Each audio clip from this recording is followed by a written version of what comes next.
Welcome to The Big Picture, a show that takes a deep dive into the political landscape of not only America, but right here in our own backyard of Illinois. It's showtime, folks. The Big Picture is on WCPT 820. And now, here's your host, Edwin Eisendrath.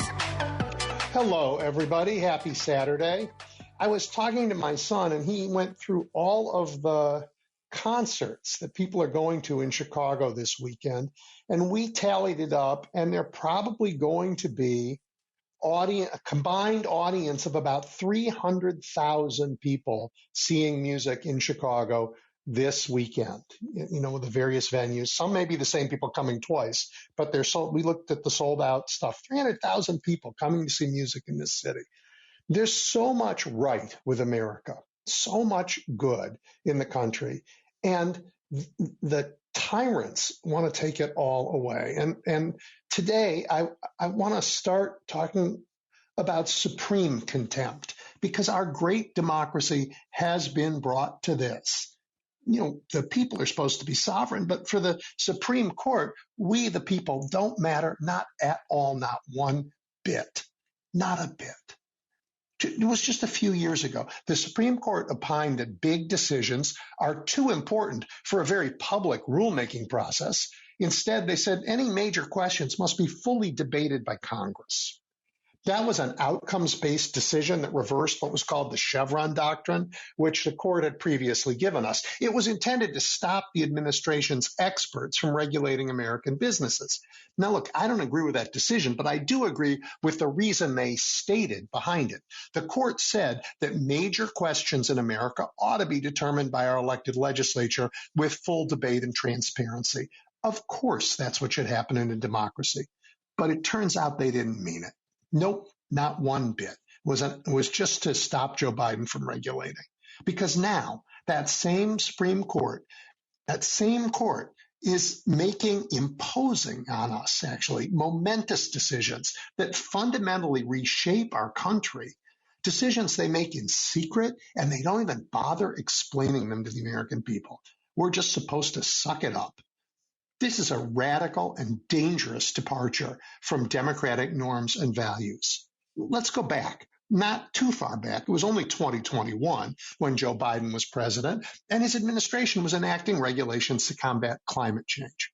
The Roberts Court legitimized this right-wing legal theory called the major questions doctrine. They said the administration didn't have the power to take regulatory actions that might be conceived to go beyond what Congress specified in law. So, for example, an administration might not be able to use the Clean Air Act to regulate the causes of climate change because the act was passed before climate change was an issue. Clean air? Nope, sorry. You're trying to do climate change, not related to clean air. Go back to Congress. Because they thought, Congress should decide these things. But now that Donald Trump is president, Roberts and his colleagues have flip-flopped. Instead of insisting that Congress alone, our representatives, should make major decisions of law, the court, with increasing frequency, is using its emergency docket. Its emergency docket used to be rare, like somebody's going to be executed. Should we let them be executed tonight, or should we step in? No, they're using that docket to issue unsigned and unexplained dicta that has okayed the largest expansion of executive power in American history. And they went further. To say that a president may act in ways that will likely be found illegal until such a time as the courts get around to deciding those acts are illegal, which, makes about as much sense as telling a man with a gun he's free to shoot someone until he's found guilty of the crime. That's our Supreme Court.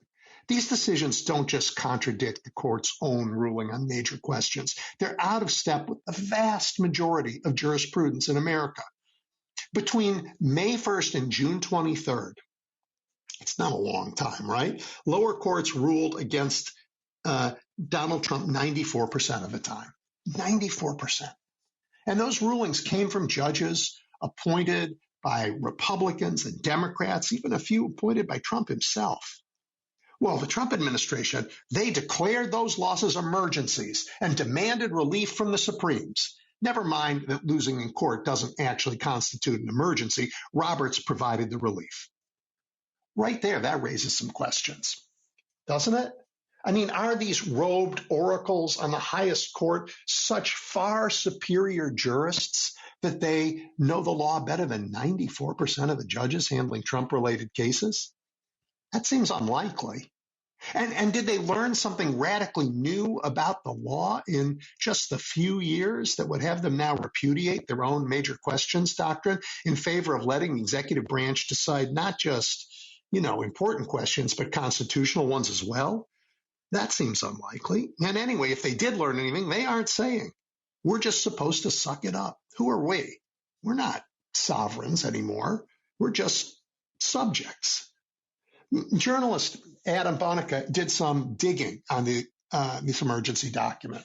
When Biden was president, the Supremes used this emergency docket to lift less than three lower court injunctions against the administration.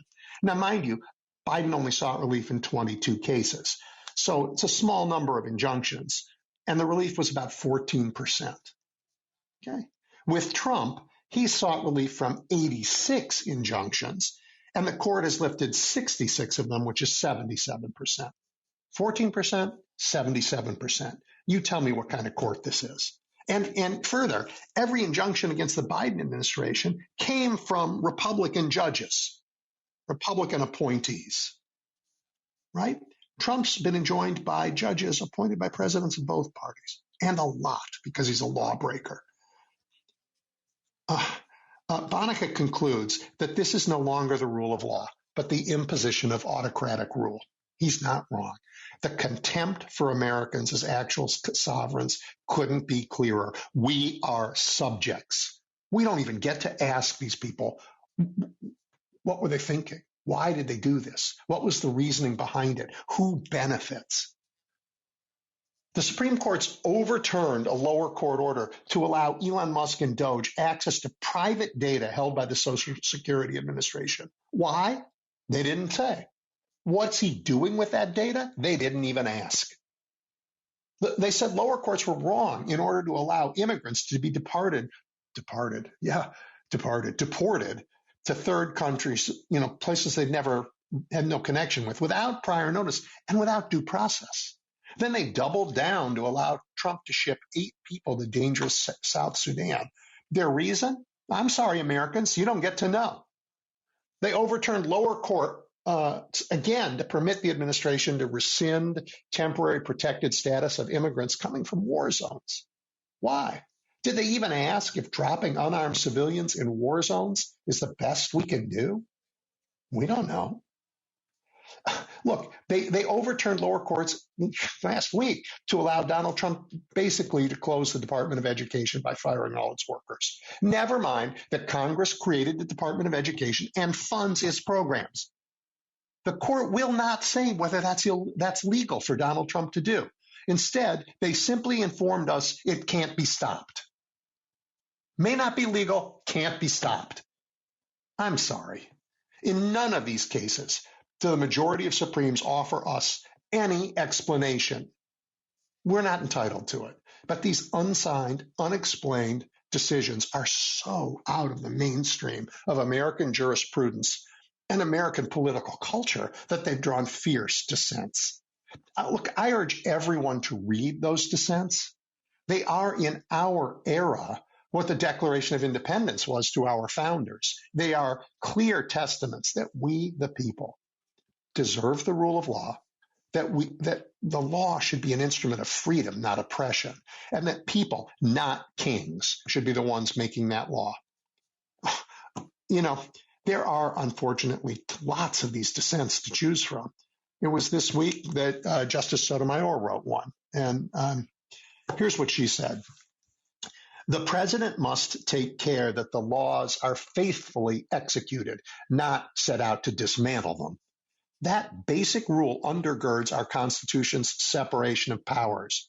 Yet today, the majority rewards clear defiance of that core principle with emergency relief.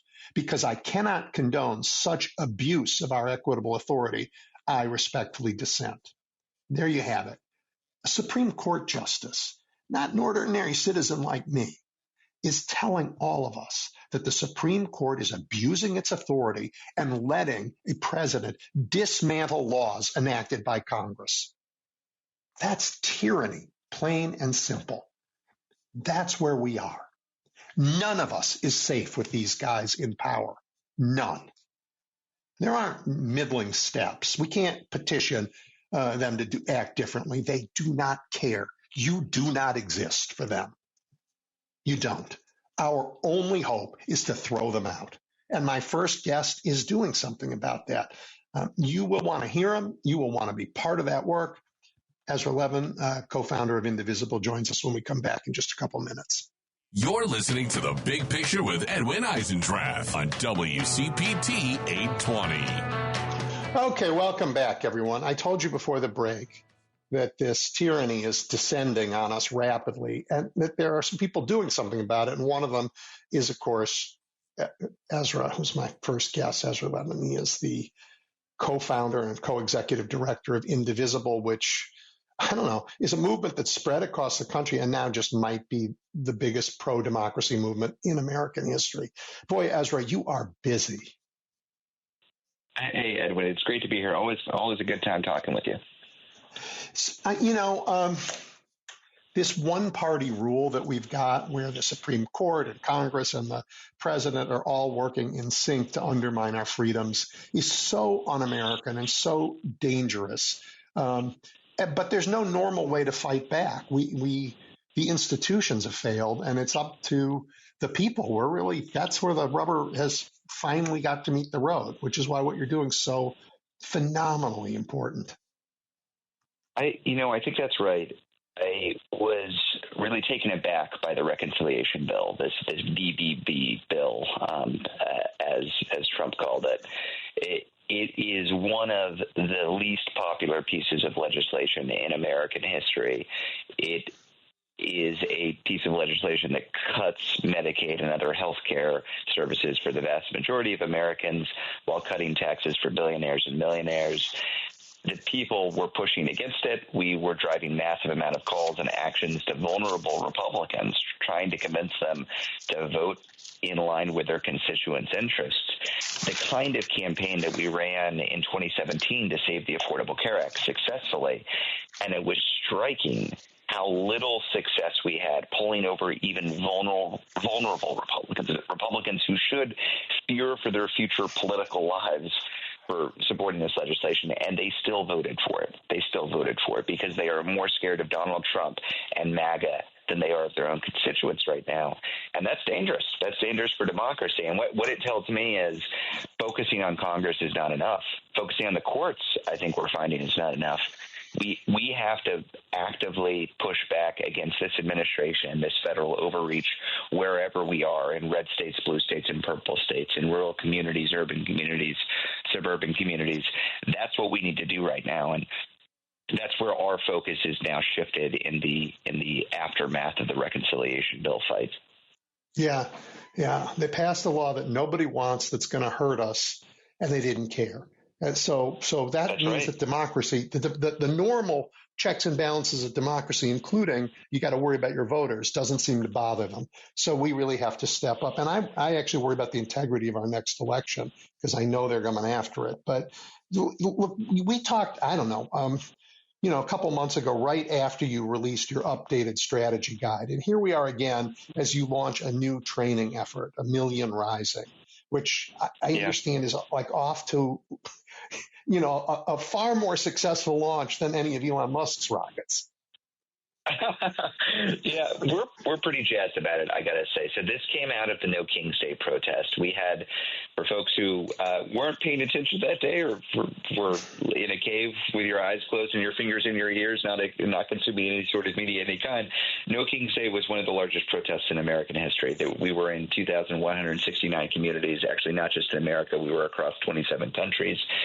We showed up on Flag Day. June 14th happened to be Donald Trump's 79th birthday, the day of his ridiculous birthday military parade that he threw for himself. But Donald Trump looked really small on that day. He looked small and weak. Didn't he? And we had people 5 to 6 million people showing up saying we don't do kings in America. An incredible day, an incredible demonstration of the power of nonviolent, peaceful protest in America. And that's a great feeling on that day. But the success of any one day of protest is not just in the number of people who come out on that day. It's how successfully do you plug those people, especially brand new people, into persistent on-the-ground organizing. And that was the genesis of 1 Million Rising. We said we need to move beyond just calling our member of Congress, just focusing on this administration and focusing on how can we leverage power in our own communities to focus on the pillars of democracy that are under threat by this administration. That's media institutions, that's businesses, that's law firms, that's universities. It's not just Congress. It's not just the courts. It's all of the parts of civil society that can either be resisting authoritarian overreach or supporting the current regime. And we want them on our side. So we launched 1 Million Rising earlier this week with some leaders in the field of pushing back against authoritarianism, folks like Maria Stephan and Erica Chenoweth of 3.5% fame, if folks know that figure, the number of people that you need to actively engage to push back against authoritarianism. We had 150,000 people register for this training on nonviolent strategic non-cooperation. 150,000. Edwin, I leave it to the experts to judge, but the experts said this was the largest training in history on nonviolent strategic non-cooperation. So we are breaking records. Lots of people who weren't engaged before are lifting their heads up and asking themselves a basic question: what can I do? And we're trying to point them in the right direction. Would you? There's so much there I loved. Would you just tell everybody more simply what nonviolent strategic? Yeah. Say it in common man language. Yes, right. Strategic non-cooperation is based in this understanding of how authoritarian breakthrough moments work out. And we are in this current moment that the experts in authoritarianism, they describe it as authoritarian breakthrough. And an authoritarian breakthrough moment is a race against time. It is a relatively brief window in which a would-be authoritarian government tries to consolidate power and attack alternative sources of power. So this is not just a right-wing government passing particularly right-wing legislation like we just saw. That's part of it. That is part of it. But it's not just that. We have had right-wing governments in the past. Reagan cut taxes for millionaires and eviscerated the social safety net. George W. Bush passed tax cuts for rich people and eviscerated the social safety net. That is bad and also somewhat normal. What is not normal is the authoritarian breakthrough moment in which you see a government attack media institutions and try to cow them, attack law firms and attempt to get them on their side, attack universities to try to get them to change their curriculum. That is new. That is new and different and scary and looks like authoritarian breakthrough moments in different countries where would-be autocrats became actual autocrats. Yeah. So the whole idea of strategic non-cooperation is to organize people power to focus on those institutions. How can we get universities to fight back like Harvard has fought back and not power in the corner like Columbia University? How do we get law firms to fight back, unlike Paul Weiss law firm? How do we get media institutions to fight back or resist, unlike CBS firing Colbert? That requires some basic understanding of the moment we're in, some basic framework for understanding why these institutions respond to people, how they can respond to people, and then some toolkits for how you can do it in your own community. So that the training that we're offering, it's a 3-part training. We've just done the first one. We're going through in the next couple of months to do more. That's the plan. Yeah, it's fabulous. I actually teach a course on this, on the challenges of American democracy at the university here in Chicago and autocratic breakthrough. I started this a few years ago, warning about it. then what can you do about it? And now I think the next time I teach it, it's going to be, we're in the midst of it. How can you save the democracy? I'm not sure we have one anymore. I think we have to save it or restore it. We're in a period of competitive authoritarianism now. Yep. We do have a democracy, Edwin. That what I would say is, it is important for us not to give power to these would-be authoritarians that they don't have. We have to simultaneously compete in elections and wipe the floor with the would-be authoritarians in elections, while we also don't just wait and sit on our hands for the next election to come. So we competed in the Wisconsin Supreme Court election at the same time that Elon Musk was pumping $20 or $30 million to try to buy it, and we won. We won. We kicked his butt up and down the state. We will compete in the elections in New Jersey and Virginia in a couple of months. We will compete in the midterm elections in 16 months. But we have to recognize that we're in a different period of our democracy right now. Absolutely. It's not enough to say we're just going to register voters and knock on doors and get out the vote. We have to recognize that our democracy is under threat, not sometime in the future, but right now, and it's incumbent on us to identify, okay, how can we effectively join together to push back against this overreach? Some institutions are doing it naturally, some are not. And what we need to do is we need to convince them that the period that we're in right now, that is a scary period, no doubt, where the authoritarian is indeed threatening real harm if folks do not fall in line. This is a scary period, but it will be replaced. It will be replaced by a period of accountability. Yeah, we need to convince these institutions that reality is coming. But it's up to all of us to do it. I totally agree with that. And I want to say that even in regimes that don't pretend to be democratic, think of China, they are terrified of their people. People have power. They have lots of power, even in regimes where the government isn't used to listening to them. And here, they still have that habit. Companies still have to respond to their consumers. We are not helpless, not even remotely helpless. That is exactly right. And you said an important word there. People have power. Individuals, yep. you individual listening to this program right now, you individually, unless you're super rich or super well-known and famous, you individually have very little power, vanishingly small amounts of power. But amazingly, in this system of government that we currently live under, you collectively, with many other people in your community, can, in fact, build and wield power. And by power, I simply mean you can move people and institutions to do things they otherwise would not do. You can move leaders, you can move institutions, but it starts by building that power with other people in your community. This is why our unit of activism at Indivisible is not the individual. It is not individual-based organizing. We are not trying to get people to sign online petitions so we can ask you for money. That is not our game. We believe in group-based organizing. That's why there are 2,500 local Indivisible groups in small towns and big cities and rural areas and suburban areas all over, started by volunteers, led by volunteers, run by volunteers, and building real political power that changes what's politically possible at the local, state, and federal level. That is the unit of democracy that we work with, and I would encourage everybody listening, find your local community. Maybe it's an Indivisible group, maybe it's a different local community, but the way to start is to stop being alone. We're not going to fix this alone. We've got to join with others. So I have two thoughts about that. One, I've been, in my own neighborhood and encouraging people wherever to get to know all your neighbors, in particular because of the ICE challenge we all face.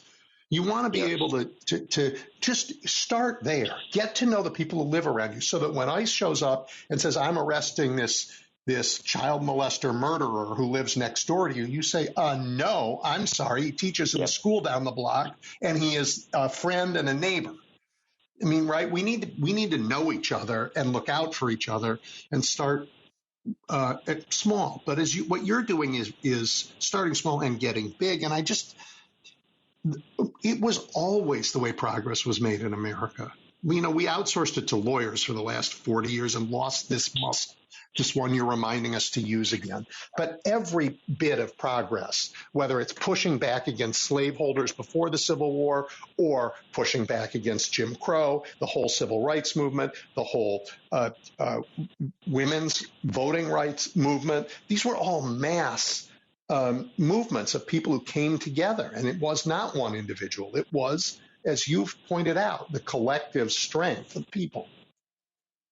Labor, same thing. I'm a true believer in this, and I would even go a step further. I think we've talked about this before. I think there are few things more human than gathering in small groups together geographically in your community. This is how we survived saber-toothed tiger attacks. It's how we took down woolly mammoths. We survived in small bands of people. We are the great-great-great-great-grandchildren, not of people who went out on their own. Those people died of exposure and didn't pass on their genes. We are the descendants of group-based organizers. That's how we built up societies. That's how we survived. That's how we thrived. And there is a modern society, technological, economic system that is built on treating you as an individual to extract wealth from you and keep you isolated. That's not going to work for us right now. We have a would-be authoritarian system of government that wants you to feel alone. That's not going to work for us right now. The most rebellious act against this authoritarian overreach that you can make right now is to meet with your neighbors and talk about your shared concerns. So important. I mean, this is true in almost every aspect of our lives. Let's think about public health for a second, Ezra. I remember when they just told individuals, put down the cigarette, and it didn't work very well. But the biggest thing we ever did to make the world healthier was collectively get together and build sewer systems. We got rid of water-based diseases quickly, but it was only by working together that we did this. And it was phenomenally effective. Look, today's Republicans would say, dig your own well, take care of your own sewage, right? You're on your own. And you're not on your own. That's the point. We're really not on our own. I think one of the really amazing things that I've heard repeatedly from Indivisible group members, especially in red and blue areas, is they took a chance and they went to their local Indivisible meeting because they got fed up. Maybe it was kids in cages. Maybe it was the attack on Medicaid. Maybe it was the alligator Alcatraz or whatever you want to call it, the internment camps they're building. Exactly. Something caused them to lift their head up and get outside their comfort zone a bit and attend their local meeting. And what they discovered was, oh my gosh, I'm not alone. There are a lot of other people in this community that I thought of as maybe a Trump country or as a Republican county. And yet there are a lot of people here who agree with me and are trying to figure out what they can do to fight back. I hope everybody knows who's listening to this, it doesn't matter how red or rural your community is. There are people who think like you, and they want to not feel alone either. They want to feel like they've got community. And if you don't have a local group, you can start it. And I guarantee you, if you put the call out, people are going to come. And can I just make one more note to respond? You brought up the ICE funding, the ICE agents that are terrorizing communities. I think that is really, really important to focus on because there's a lot of bad in this reconciliation bill that passed in the last couple of weeks. But much of it is hidden. Much of it is not going to take full impact until after the midterm elections, and that's by design. It's a smart political move to avoid accountability. But one exception to that is the creation of the largest federal law enforcement agency in the history of the Republic in the form of ICE. If you look at what this administration was doing to L.A., terrorizing L.A. communities, tearing apart families, militarizing it, ask yourself, why only L.A.? Why haven't they done that in other parts of the country? Why aren't they actively terrorizing Seattle and Chicago and New York and Austin at the same scale? And the answer is, at least up until this point, they haven't had the money. But now they have the money, Edwin. Now they are taking that L.A. show on the road, and they are going to be doing the exact same thing in other communities. So especially for listeners who are white, who are native-born, who don't have to fear directly for their immigration status, it is incumbent on all of us to get real smart, real fast on how this secret police force is going to be terrorizing our communities, and we got to show up and link arms with those directly under threat. That's the front lines of this fight against authoritarian breakthrough. You wrote a stunning piece about your visit to an ICE facility. You want to talk about that? It was dystopian and heartbreaking. I was out in Washington State for a statewide Indivisible convening. We're doing these all over the country in all 15 states that have blue trifectas. So Democrats control the state House, the state Senate, the governor. And the idea here is that these blue states in particular can go on offense. Illinois, New Mexico, Washington, Oregon, California, New York. There's an opportunity to go on offense, not just defense, but how can we affirmatively push forward to protect our residents and provide safe haven for residents of other states. So I was out there for this statewide convening, and as part of that statewide convening, the members went to the local ICE detention facility in no small part because one member of a local Indivisible group, Indivisible Skagit, a guy named Lalo, was being held there and had been being held there for more than 100 days. This is a guy who was a union organizer, a farm worker, and a local Indivisible leader. He had been linking those two worlds with great success, bringing in the Indivisible organizers with the farm worker organizers, and he had then been targeted by ICE and held captive in this ICE detention facility. I got to tell you, Edwin, walking into that facility felt like walking in history, and not in a fun way. It felt like going into internment camps. It was awful. It was awful, and it is so bad that Lalo chose to self-deport. That's the most recent news, rather than remain in that facility longer because of mistreatment. And the heartbreaking thing about Lalo's story is is not just his individual story. He's got a very supportive community, both here. At Indivisible, but also in his community in Washington. But his story is one of thousands, and a fast-growing number of people. Soon to be 10,000. Yeah, tens of thousands of people, no doubt, who are going to be targeted.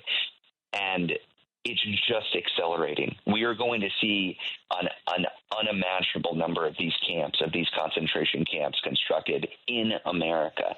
People are dying. People are going to die in these camps. Families are going to be torn apart. This is not a moment to say, well, the Republicans are really going to get crushed in the midterm 16 months from now. That's not the response to concentration camps being constructed in America. The response has to be organized opposition.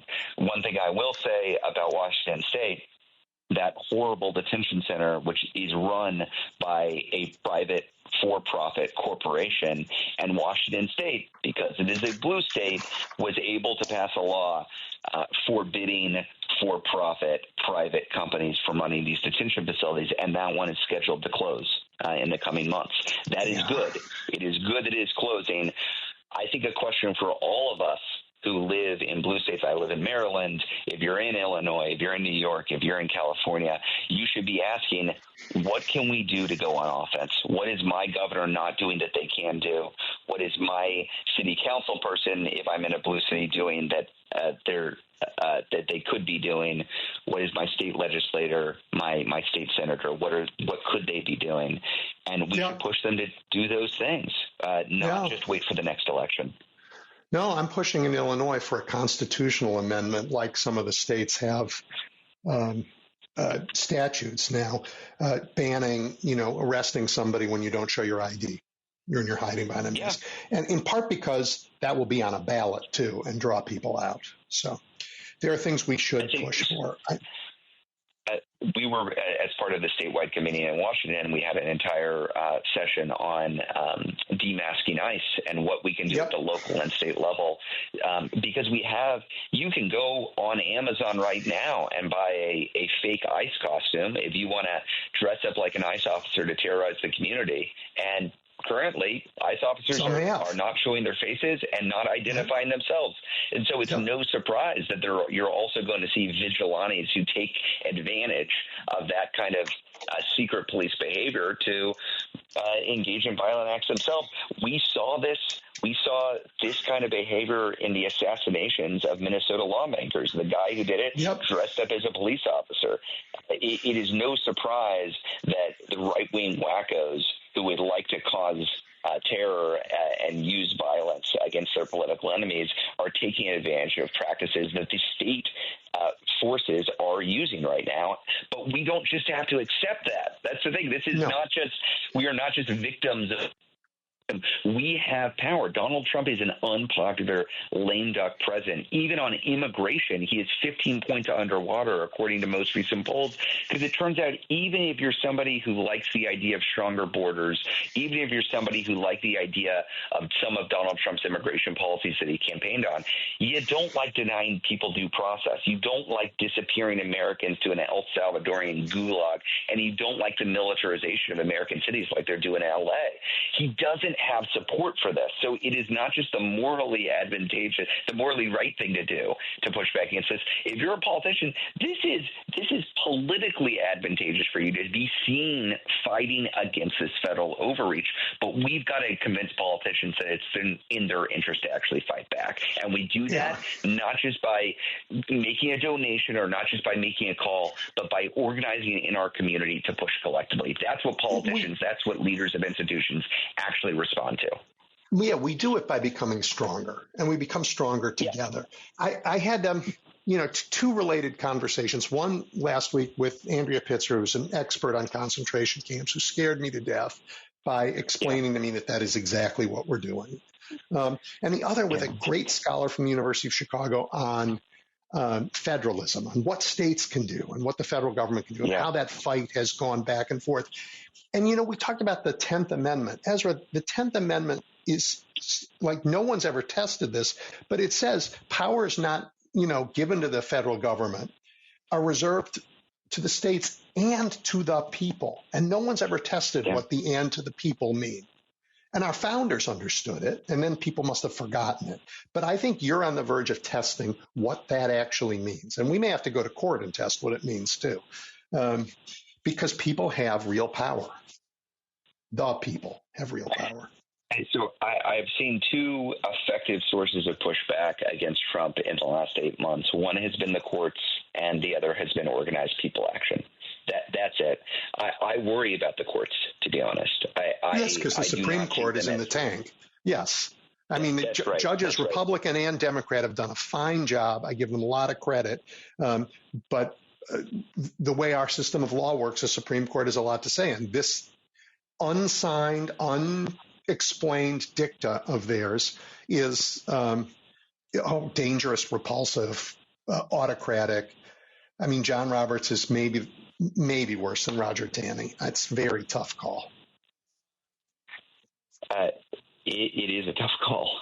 He is quietly, actively, very ingeniously, without trying to keep his hands clean, supporting this administration's overreach.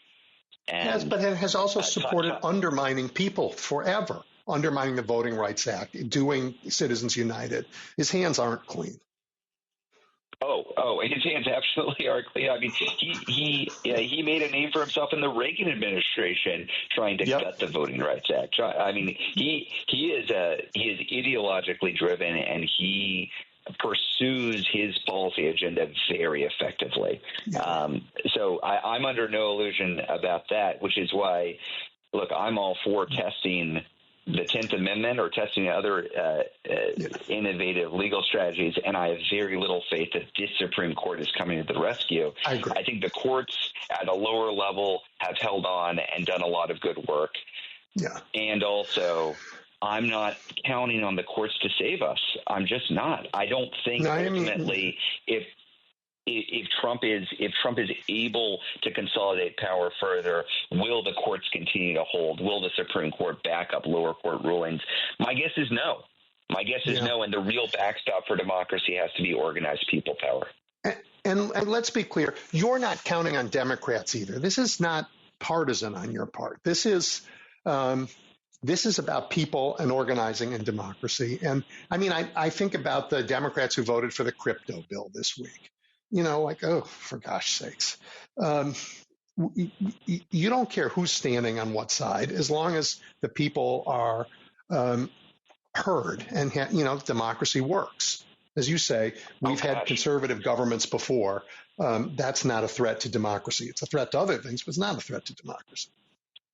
Look, Liz Cheney and Adam Kinzinger are greater friends to American democracy than many elected Democrats.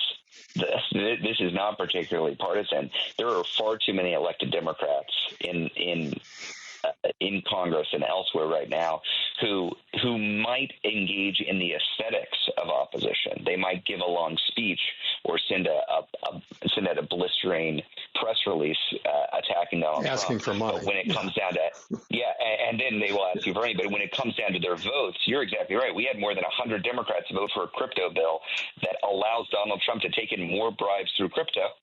They just did this. We have Democrats in the Senate who repeatedly have voted for this man's nominees to the cabinet and to lower level Senate confirmable positions. Enough Democrats voted for the Republican budget bill that it deprived the Democratic caucus of using leverage to extract any concessions from this administration. You look at how ICE is terrorizing communities right now. How do they have as much power as they do? Well, Democrats voted for the Lake and Riley bill and gave it to Trump in his first week to sign into law, which gives a stronger hand to ICE to terrorize communities. Look, I think there are a lot of good fighting Democrats right now. You've got Maxwell Frost, you've got Jasmine Crockett, you've got Chris Murphy. There are a lot of leaders in this fight, but there is a division right now within the Democratic Party. It's not ideological. It's not between the left and the on economic policy or on social policy. The real division in the party right now is between those who think we're facing an authoritarian breakthrough moment and those who believe this is more or less politics as usual and we've just got to win the next election. And I'm sorry to say it is a real split. And if we are going to have a unified opposition party, we've got to take advantage of this primary season to kick out the rollover and play dead Democrats and put in their place fight back Democrats. Yep, I am. I stand with you on that. I'm terrified that. I mean, and there are some Republicans who are, who I think would stand up if we could give them help. So the democracy itself is at stake and not left-right, and that is a message that is hard for people to hear because it breaks old habits. That's right. Look, and I dream of the time in our future where I can fight against a Liz Cheney or an Adam Kinzinger on social or economic policy because we don't agree on much there. And that's fine. But the thing I respect about them is they understand that, yes, those are differences that we have, and they are not the dominant political question of the day. And the dominant political question of the day is, do you want autocracy or do you want democracy? And they have firmly planted themselves on one side. I would love to see, a Chuck Schumer or Hakeem Jeffries, the leaders in the Senate and the House of the Democratic caucuses, take up the fight as strongly as those conservative Republicans have. But I would note there is Liz Cheney and Adam Kinzinger are not elected Republicans anymore, and that's for a reason. Not a surprise. There is not a single elected Republican in Congress who is actually willing to stand up and fight back. Those Republicans have been defeated in primaries in past election years. I agree.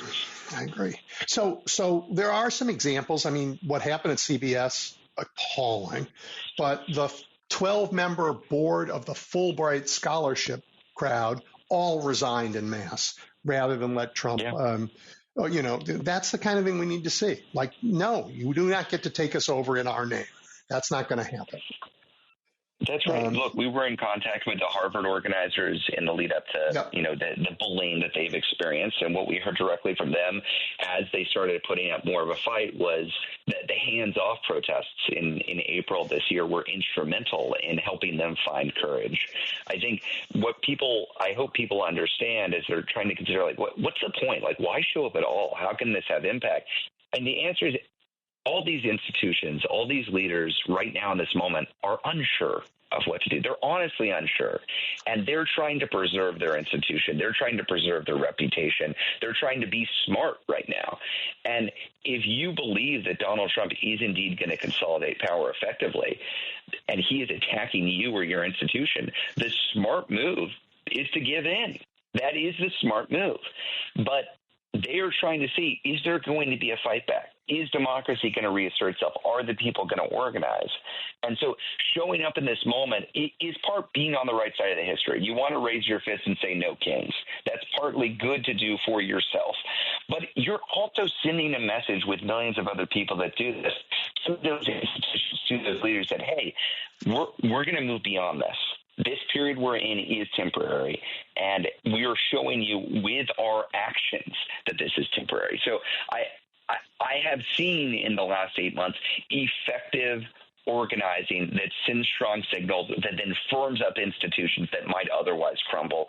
I think going forward, we just got to get smarter and more targeted in how we do this. So coming out of the 1 million rising trains, the next training is July 30th. That's a train-the-trainer training. So we are not just training people. We are telling people, here's how you can host these events in your own communities to train other people. That's how we reach scale.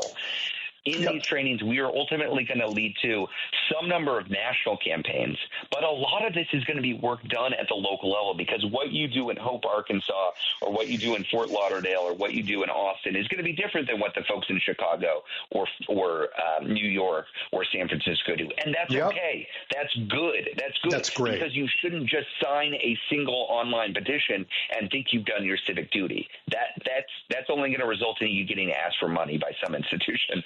What you should do is focus on who can you actually move based on who you are, where you are, what your community looks like. What is your opportunity to actually make a difference? And focus on that. And if we all do that, that ladders up to actual national change. Ezra, you're on fire, and I know that that's contagious, and lots of Americans feel like you feel, and you're giving them a place. You're giving them a path to use that fire. It's fabulous. It's absolutely fabulous. I want to look ahead with you just a little. Yeah. I'm terrified about the national police force that has been empowered to report to the president alone, with very little checks and balances in a system where he's been told he has immunity and we don't have to worry so much about due process. And I am also worried that as we come to the next election, these armed thugs are going to surround polling places in mostly Black and Latino neighborhoods, saying, we know illegals are voting and we're here to look at that. And that will depress turnout and do all kinds of things that are directly impacting election results. I hope that as we continue to grow together and grow our organizations, we are able to protect voting. I think you should be worried. I think we should all be worried. I don't think anybody who is paying attention right now to this forces being built up is thinking, this is going to be fine. I mean, we just gave $171 billion to the secret police. They are going to be constructing camps around the country. They're going to be hiring thousands upon thousands of ICE agents. It's going to be a full employment program for the Proud Boys. And anybody who thinks that this is just targeted at immigrants, I'm sorry, you've got another thing coming. That they are going to use this force to push back against political adversaries, to push back against organizers, and to help cement their power. That this isn't me talking. Like, I'm an organizer, I'm biased, sure. The folks that we work with, though, they're, again, Maria Stephan, Erica Chenoweth, Timothy Snyder, Heather Cox Christensen, the political scientists and the historians who are experts in authoritarianism, who have watched democracies die in other countries, are looking at our situation now and are not saying, hey, this could get bad, we should be ready. They say, we are there now. And the question is, do you fight back against it or don't you? So I'm deeply concerned about how these forces are used, not just to target immigrants, which is horrible enough, but also to target the very foundations of our democratic system. I remain committed to the one path that I know to push back, which is local, distributed, geographically spread out and ideologically diverse people power. That is what we have when the government engages in tyrannical acts like we're seeing now. And the good news, though, I mean, that sounds scary, and it is. The good news is I believe Donald Trump and the MAGA forces are the minority. They are not acting from a place of strength. You said this earlier. In other autocratic societies, they are terrified of people power. They are terrified of it. What we know from the Erica Chenoweth's work, I mentioned them recently, and we just had them on our weekly call earlier this week. Erica Chenoweth and Maria Stephan, the two folks who came up with this 3.5% figure, looking at more than 300 countries where autocratic breakthrough has happened in the past. And they found that it doesn't require half the population to stand up and say no. I think that's a common misconception that Donald Trump won a plurality of the vote, and so we need tens of millions of people out because that's the only thing. No. What we know from history is that you need about 3.5% of the population to show up in a persistent, organized way, and that works to push back against the authoritarian. Yeah. That's all you need. In the U.S. context, that's maybe double the number of people we had out on No King's Day. It's a lot, sure. It's doable. Oh, absolutely not. It's doable. Absolutely doable. Absolutely doable, and you're going to get there. I really didn't want to go here, but I'm here. I think your observation about how terrified these minority power plays, these tyrants who don't represent the majority of people was fully on display in the absolute existential meltdown that Trump is having over Jeffrey Epstein. This is just, because whether it's important or not, this is the thing that people seem to care about, and he can't control it, and he'll eat them alive. He's terrified. Well, he's terrified because he's fracturing his own base. The most recent polling I saw on this was 4% of the American public thinks that the Epstein files should not be released. 4%. I mean, there's nothing. That's that 4% doesn't pass like nothing in a poll. Yeah, I mean, 96% of Americans agree on something. 96% of Americans can't agree that it's daytime. I know. Look, so I think this is really dangerous for him, not because it unifies Democrats against him, not because even independents are on our side, but the fact that MAGA itself has in no small part been built up by conspiracy theories and by the fanning of the flames that Trump himself and his own cabinet members have done here. I don't know what's in the files. I don't know if Trump's name's on it. What I do know is he's acting as if there's some real incriminating stuff in there. And I know that he and his allies promised repeatedly, practically ran on the promise to release these files. And so now MAGA is being confronted with this reality that the guy who promised to reveal who the child human traffickers, the sex traffickers, the pedophiles were, is now suddenly refusing to do so. And that shakes faith. That really shakes faith. I think it's very dangerous for him. I don't want to make light of it. People have been harmed in incredible ways by Epstein and Trump and others who engaged in this behavior with Epstein. And so this isn't just political. This is people's lives were impacted. And I don't think we should treat it just purely as a political matter. But Trump is treating it as a purely political matter. And he is in a very vulnerable position because he appears to be caught between a rock and a hard place. The rock is the mythology that he built up around this, and the hard place is his own culpability. I don't know how he gets out of it. I don't either. And when an emperor has no clothes, that makes a big difference amongst his followers. Well, listen, tell everybody again how they sign up. So whatever you want. So we have about 2 minutes, and I want to be sure people know how to sign up for the next training. Oh, well, that's the most important thing. We can drop Epstein. I'm happy to talk about what people can do. So my bias is always towards what you can do. I think it's important that people listen to you, Edwin, and tune into folks who are actually describing what's happening in this world. Consuming good political media to understand where we are is important. But I really, really hope that people don't just consume media. My goal is for people to be active participants in democracy. I co-run Indivisible National, so I have a bias for Indivisible, but I with people that you want to organize with and organize with them. So if you don't have a home, check out indivisible.org. Go and find your local group. If there's not a group, start a group. You can do it with a friend and invite some people over, have some conversations, and then identify what can we actually do. The really important thing in this moment is to not feel alone and not just sit on the couch doom scrolling or listening to things that make you sad and depressed about the state of the world. We can win this. We will win this, but it's going to take more of us. So if nobody is going to come in and save us, and nobody's going to tell you, okay, it's your turn to lead. But if you need somebody to say that, here is me saying, it's your turn to lead. We need you. Sign up. You are welcome. Let's go win this thing. Go to indivisible.org, join the trainings, get involved, and help us save democracy. Ezra, I am so grateful to you for this work. I can't say. Thank you, and I will be signing up for the 30th because I think it's really important stuff. Really, really important stuff. Thank you so much, my friend. Thank you, Edwin. Good talking as always. Yep. Take care.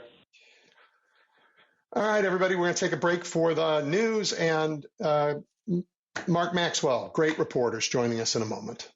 You're listening to The Big Picture with Edwin Eisendrath on WCPT 820. Okay, everybody, welcome back. I am still digesting that last 45 minutes. Wow, if we got a lot to do. But I'm joined by Mark Maxwell. You remember Mark. He's the political editor at KSDK in St. Louis.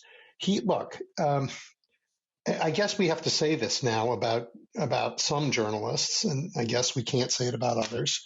Mark is committed to fair, balanced, timely, accurate reporting, but he also has fealty to the truth, right? And that is going to be more and more important as we look at sources for what's going on in our world. Mark, welcome back.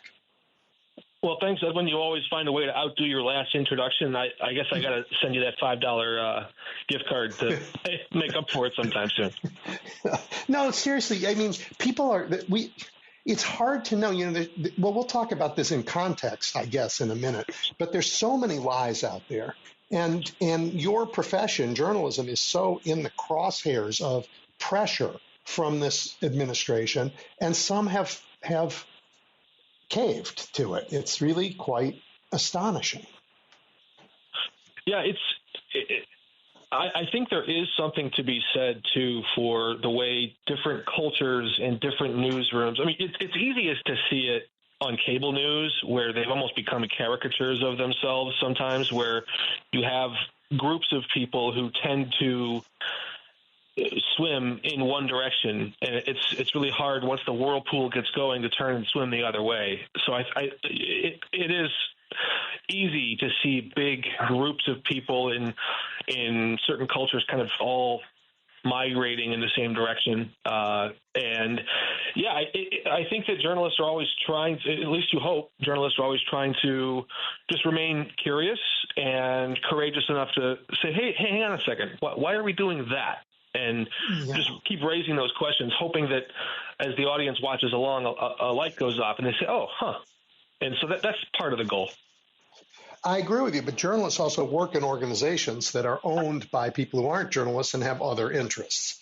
I mean, what CBS did to 60 Minutes is unconscionable and terrible, and I guess firing Colbert, it's all part of, hey, we want a corporate deal that has nothing to do with journalism. Really frightening. Yeah, and of course, CBS or Paramount in their public statement, made the comment that their decision to move on from Stephen Colbert had nothing to do with his content or his recent statements.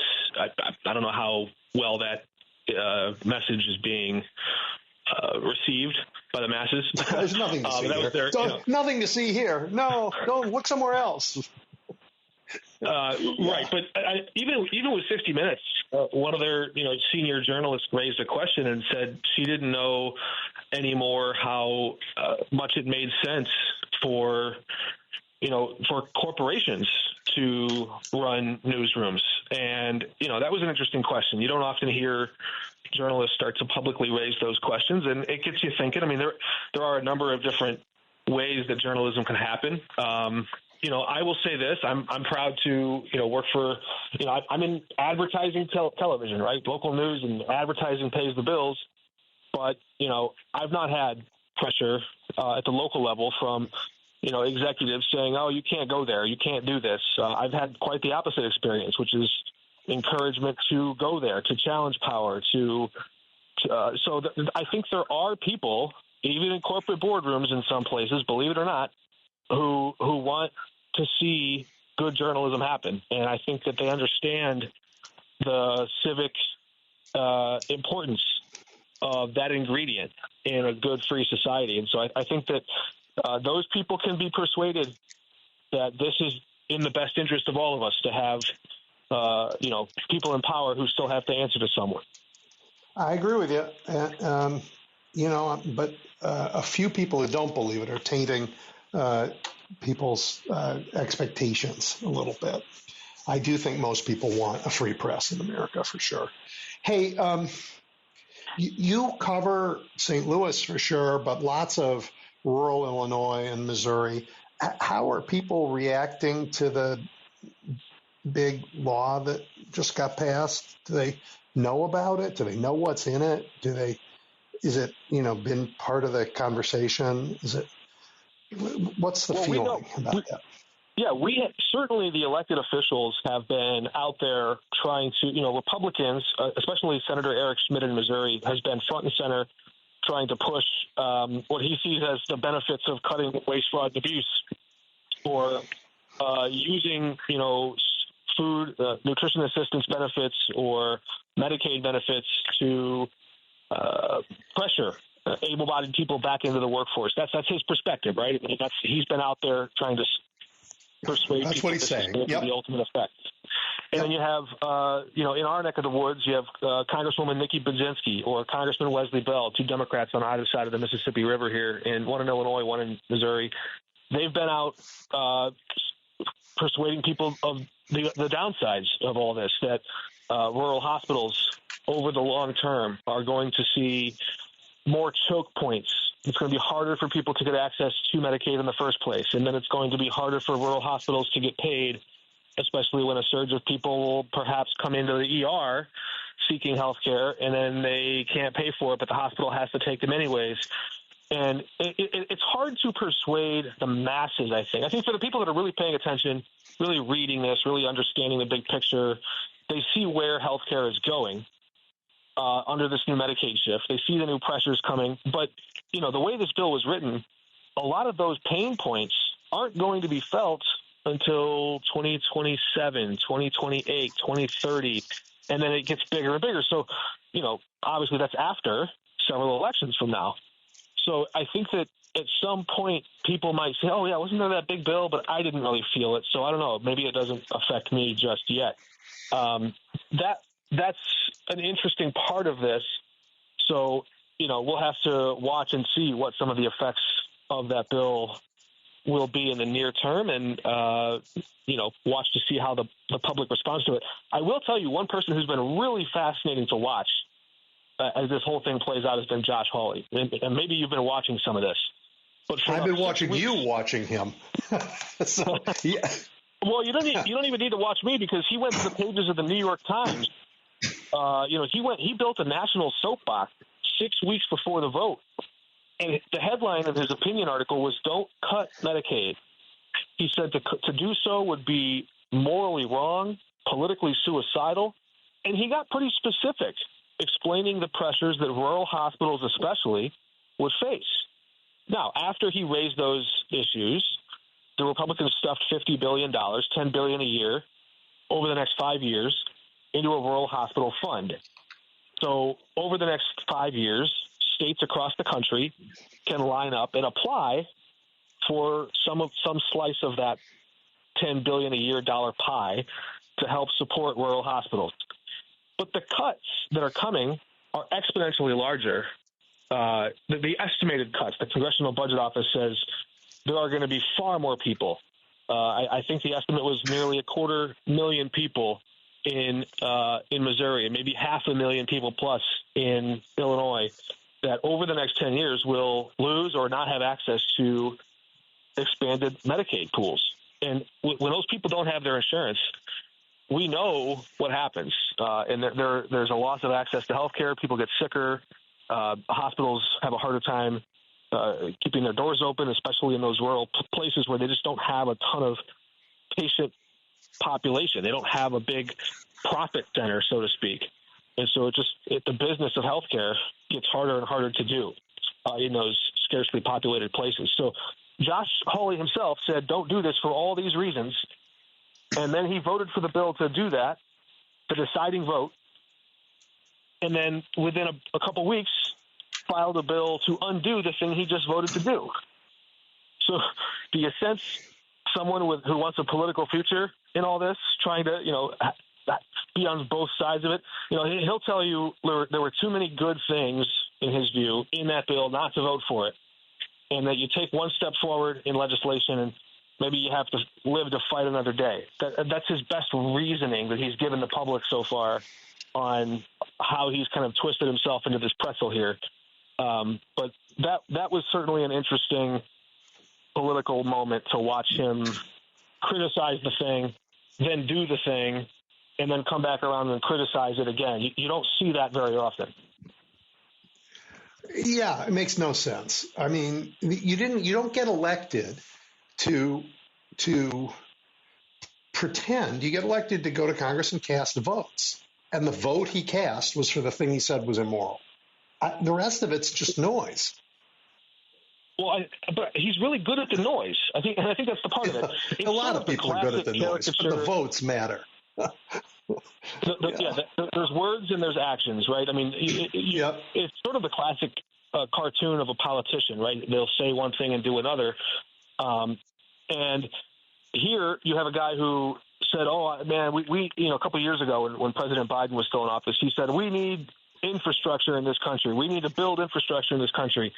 He voted against the big infrastructure bill. He here said, "Don't cut Medicaid. Don't do it. It's bad. It's morally unconscionable or morally wrong, rather." And then did it.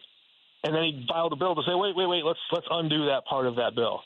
So I think a lot of people see what's going on there. He's trying to preserve his political future and his political platform in the future to say, I was on this side of the issue. And there will be those of us in the press who remind him, you were on the other side of it too. Yeah, well, there's also this little matter of $170 billion for, ICE enforcement across America, and that isn't going to wait for the next election. We're going to start seeing what we saw in the parks in Los Angeles, in every city in the country, and people are going to see that, and I don't think that's popular either. Well, sir, look no further than Joe Rogan or some of the other bro comedians who had enjoyed supporting Donald Trump in the campaign, who have since paused a bit and said, whoa, I don't know about all that. I think at the heart of every free American lies some understanding of due process, of liberty and the freedom to walk around in public spaces freely without fear of interrogation or harassment from your own government. And I do think some of those images of, federal agents being masked or in plain clothes or in unmarked cars or some combination of all the above, going up to people and putting them into cars and taking them someplace, never identifying who they are, what the proper charges is. In many cases, you don't see them presenting a judicial warrant as they do this. That raises a lot of real questions. And it looks like in this moment in time that executive action with these federal police these things are happening much faster than the courts can really evaluate them. And, so it's creating an issue, and, courts are going to have to come in and look at this exercise of power. I don't know where this goes. I don't know that any of us do, but it certainly is something that has the public's attention. And I think you rightly pointed out that even some of the most energetic Trump supporters have said, I don't know, maybe that looks like something I don't want to be a part of. Well, Mark, I raise it because we were talking about Josh Hawley, and he cast what he said was an immoral vote because there were really good things in the bill. But the biggest thing in the bill that's going to hit is the creation of a federal police force that is does not the moment does not get much respect for due process, and we know people are disappearing to foreign dungeons. So, and we're building. Oh my gosh, we're building our own set of American concentration camps. That's Josh Hawley voted for that because the other part that was immoral he voted for, because the better part he said I have to vote. It overcomes my moral qualms about cutting people's health care. And that other part is American concentration camps and a police force without due process. That's terrifying. When you listen to the Republicans who support and publicly defend parts of this law, the parts that you're referring to with the expansion of ICE. By the way, let's stop for a second and look at the issue. I think for a long time, Republicans and Democrats have publicly agreed that the biggest bottleneck in our immigration system was at the immigration courts, which are civil courts. And the thought was we have way too many people in line wanting to get into this country, wanting to get a visa, wanting to get some sort of legal status, perhaps even citizenship, or they want to somehow find their way here and be safe to stay, safe to work. And we just don't have enough judges in place to clear them fast enough. It's like we have a stack of papers a mile high and two clerks, slowly working their way through that stack. Well, it would stand to reason that if you quadruple the number of judges doing this work, or maybe multiply by a factor of 10 the number of judges doing this work, that you could cut down the backlog faster, hire more judges. Instead, this bill, while it does expand judges a little bit, it surges ICE funding for the people that are the police that are out in the street rounding people up, and they're not taking them to immigration court. They're deporting them first. Asking, it's ready, fire, aim. It is sort of a clumsy way to say it.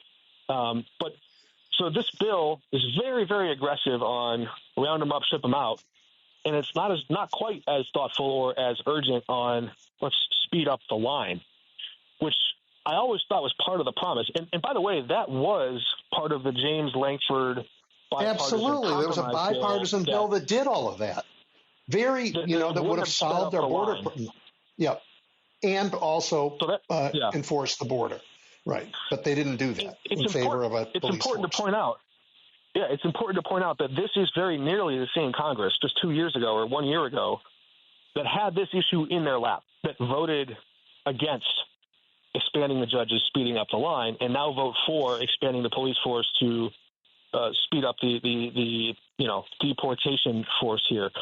So it's a choice, and we will see what this, you would say that the ICE expansion does what it's intended to do. And if you take it at, benefit of the doubt and all that involved, and say they carry out mass deportations and all of a sudden the country no longer has 12 to 20 million undocumented citizens living here, the number is much smaller.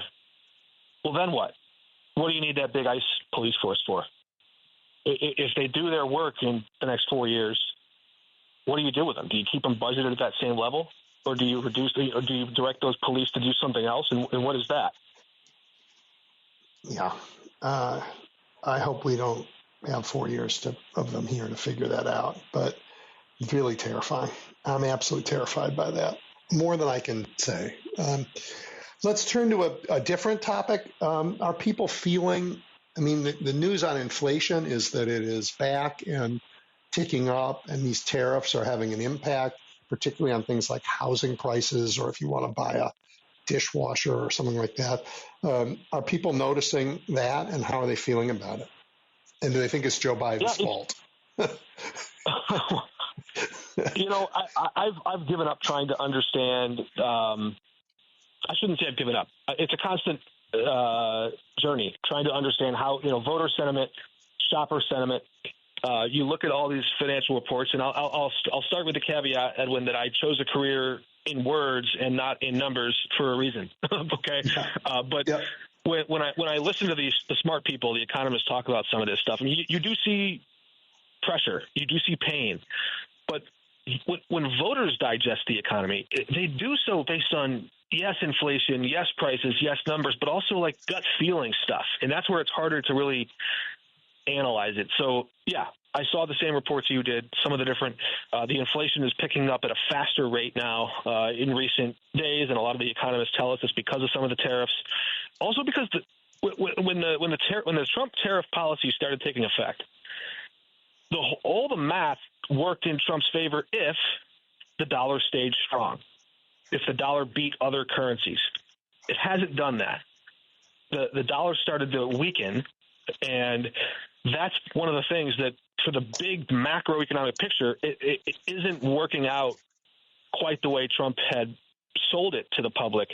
And that's one of the reasons why, is because the dollar has weakened in the back and forth buffeting of all this big trade wars with different countries, allies, and foes across the world. So in the middle of this big trade war, the dollar's kind of dipping a bit, and that's one of the things that's dragging out, I think, from what I can understand, some of the fight over inflation. And then, who knows? I don't know how we dig our way out of this, but if there is some reshoring of jobs, if there is some more, increase of products made or sold here, over the long term, that can be a good thing for us collectively if the workers doing the work are sharing in the profits of it.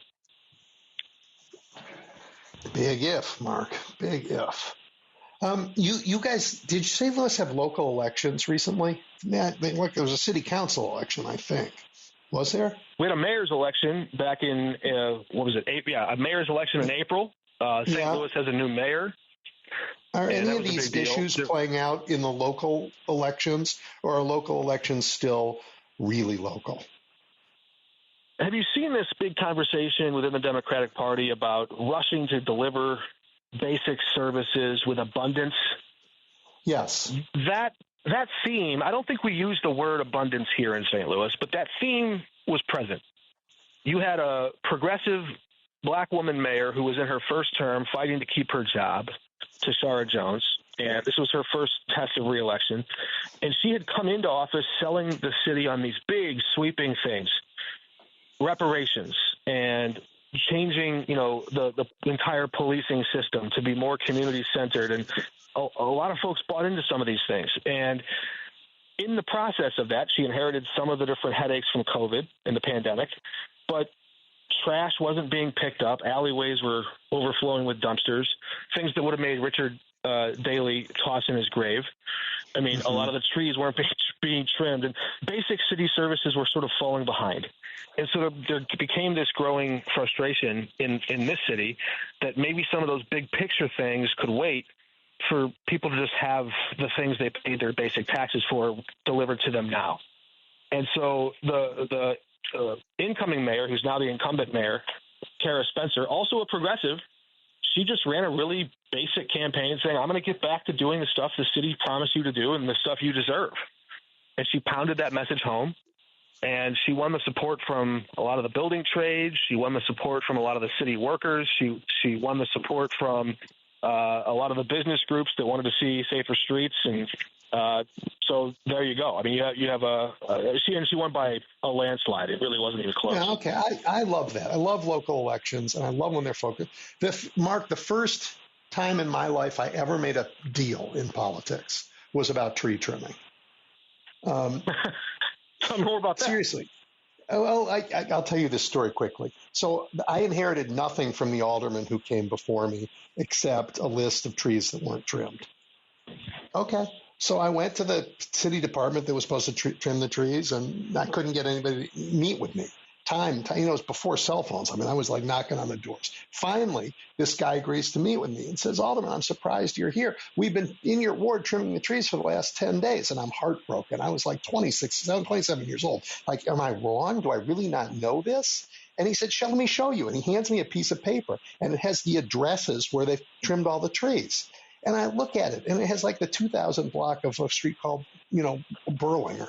And I'm looking, and I fold the thing up and I put it in my suit pocket. And I go, Commissioner, there is no 2000 block of Berling. That's been a park for 15 years. It's not a street anymore. Your guys are out getting drunk all day, and they're not trimming the trees. He said, can I have my piece of paper back? I'm like, no, you're gonna meet me in the ward at 7:30 every morning with your tree trimming crew for 2 weeks, and then I'll give you your paper back. And that's how we got our trees trimmed. People care about that stuff. And if it's trees, if it's potholes, if it's dumpsters and garbage cans, I think the bigger thing is that people just want to know that somewhere in a place of power, someone's looking out for them. And they want to see tangible action in that for people moving and pushing in that direction. If they see that, it might not matter what the topic is. It just matters that they feel like someone's rooting for them, someone's advocating for them, and they're doing something about it, not just talking about it. Yeah. And you know what? When they think somebody's advocating for them and they find out they're not, there's hell to pay. And I think we're seeing that in MAGA world over Jeffrey Epstein. Well, and that's just one of those sagas. Who knows how that's going to shake out? Now we see that the Department of Justice is asking a judge to go ahead and release some of the things with redactions that protect the privacy of the victims. That's a tricky thing. Anytime you have minors who are victims, judges get really sensitive, and courts do often lean in favor of redacting. So we'll see. That has been certainly, I don't know what to make of that circus. That's been wild to watch. Well, I'm so glad that you are doing the watching and paying attention in St. Louis, in Southern Illinois, in Missouri, just to make sure that, the politicians are doing what they say they're supposed to do and letting everybody know what it is that they're claiming and what it is they're actually doing. And one of the things that we'll have to circle back on sometime and explore further is this idea of government-sponsored, government-run, government-leased grocery stores in food deserts in rural parts of Southern Illinois. Governor Pritzker and the Illinois Grocery Initiative have put a bunch of money toward this, and we're just at the early stages seeing some of these different cooperatives come together and start to try to actually build that pipeline from rural farms to rural tables. It's kind of ironic that the breadbasket of America, of the world, right? The rural small town America that fed the world for a century, they can't get food from their farms to their table. And so we're seeing this, the big conglomerations of food companies and grocery companies that have sucked the value out of these neighborhoods. Now you're seeing an uprising from the grassroots that are saying, hey, we're going to do it ourselves and we're going to feed ourselves. And what is the role of government there? Can it work? Will it backfire? Everyone talks about it when Mamdani talks about it in New York City, but when Southern Illinois does it here and J.B. Pritzker does it here a year or two ago, kind of quietly, it didn't really get much splash nationwide. And we're just about to learn if this experiment works. Mark, we don't have time to do that now. I look forward to our next conversation focused on on topics like that. Yeah, good to talk to you, Edwin. Thanks for having me. Thank you, Mark. Really appreciate it. Everybody, Mark Maxwell, KSDK St. Louis, terrific reporter. Going to take a break and go to the New Republic when we come back. You're listening to The Big Picture with Edwin Eisendrath on WCPT 820.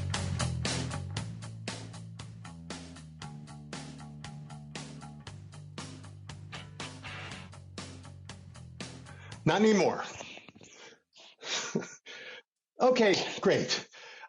So it's my great pleasure to be joined again by Michael Tomasky. He's the editor-in-chief of the New Republic. He is always been, a thoughtful and important writer on American policy and the decisions we make. But, he's reinventing the New Republic to meet the challenges of this terrible autocratic breakthrough that we're part of.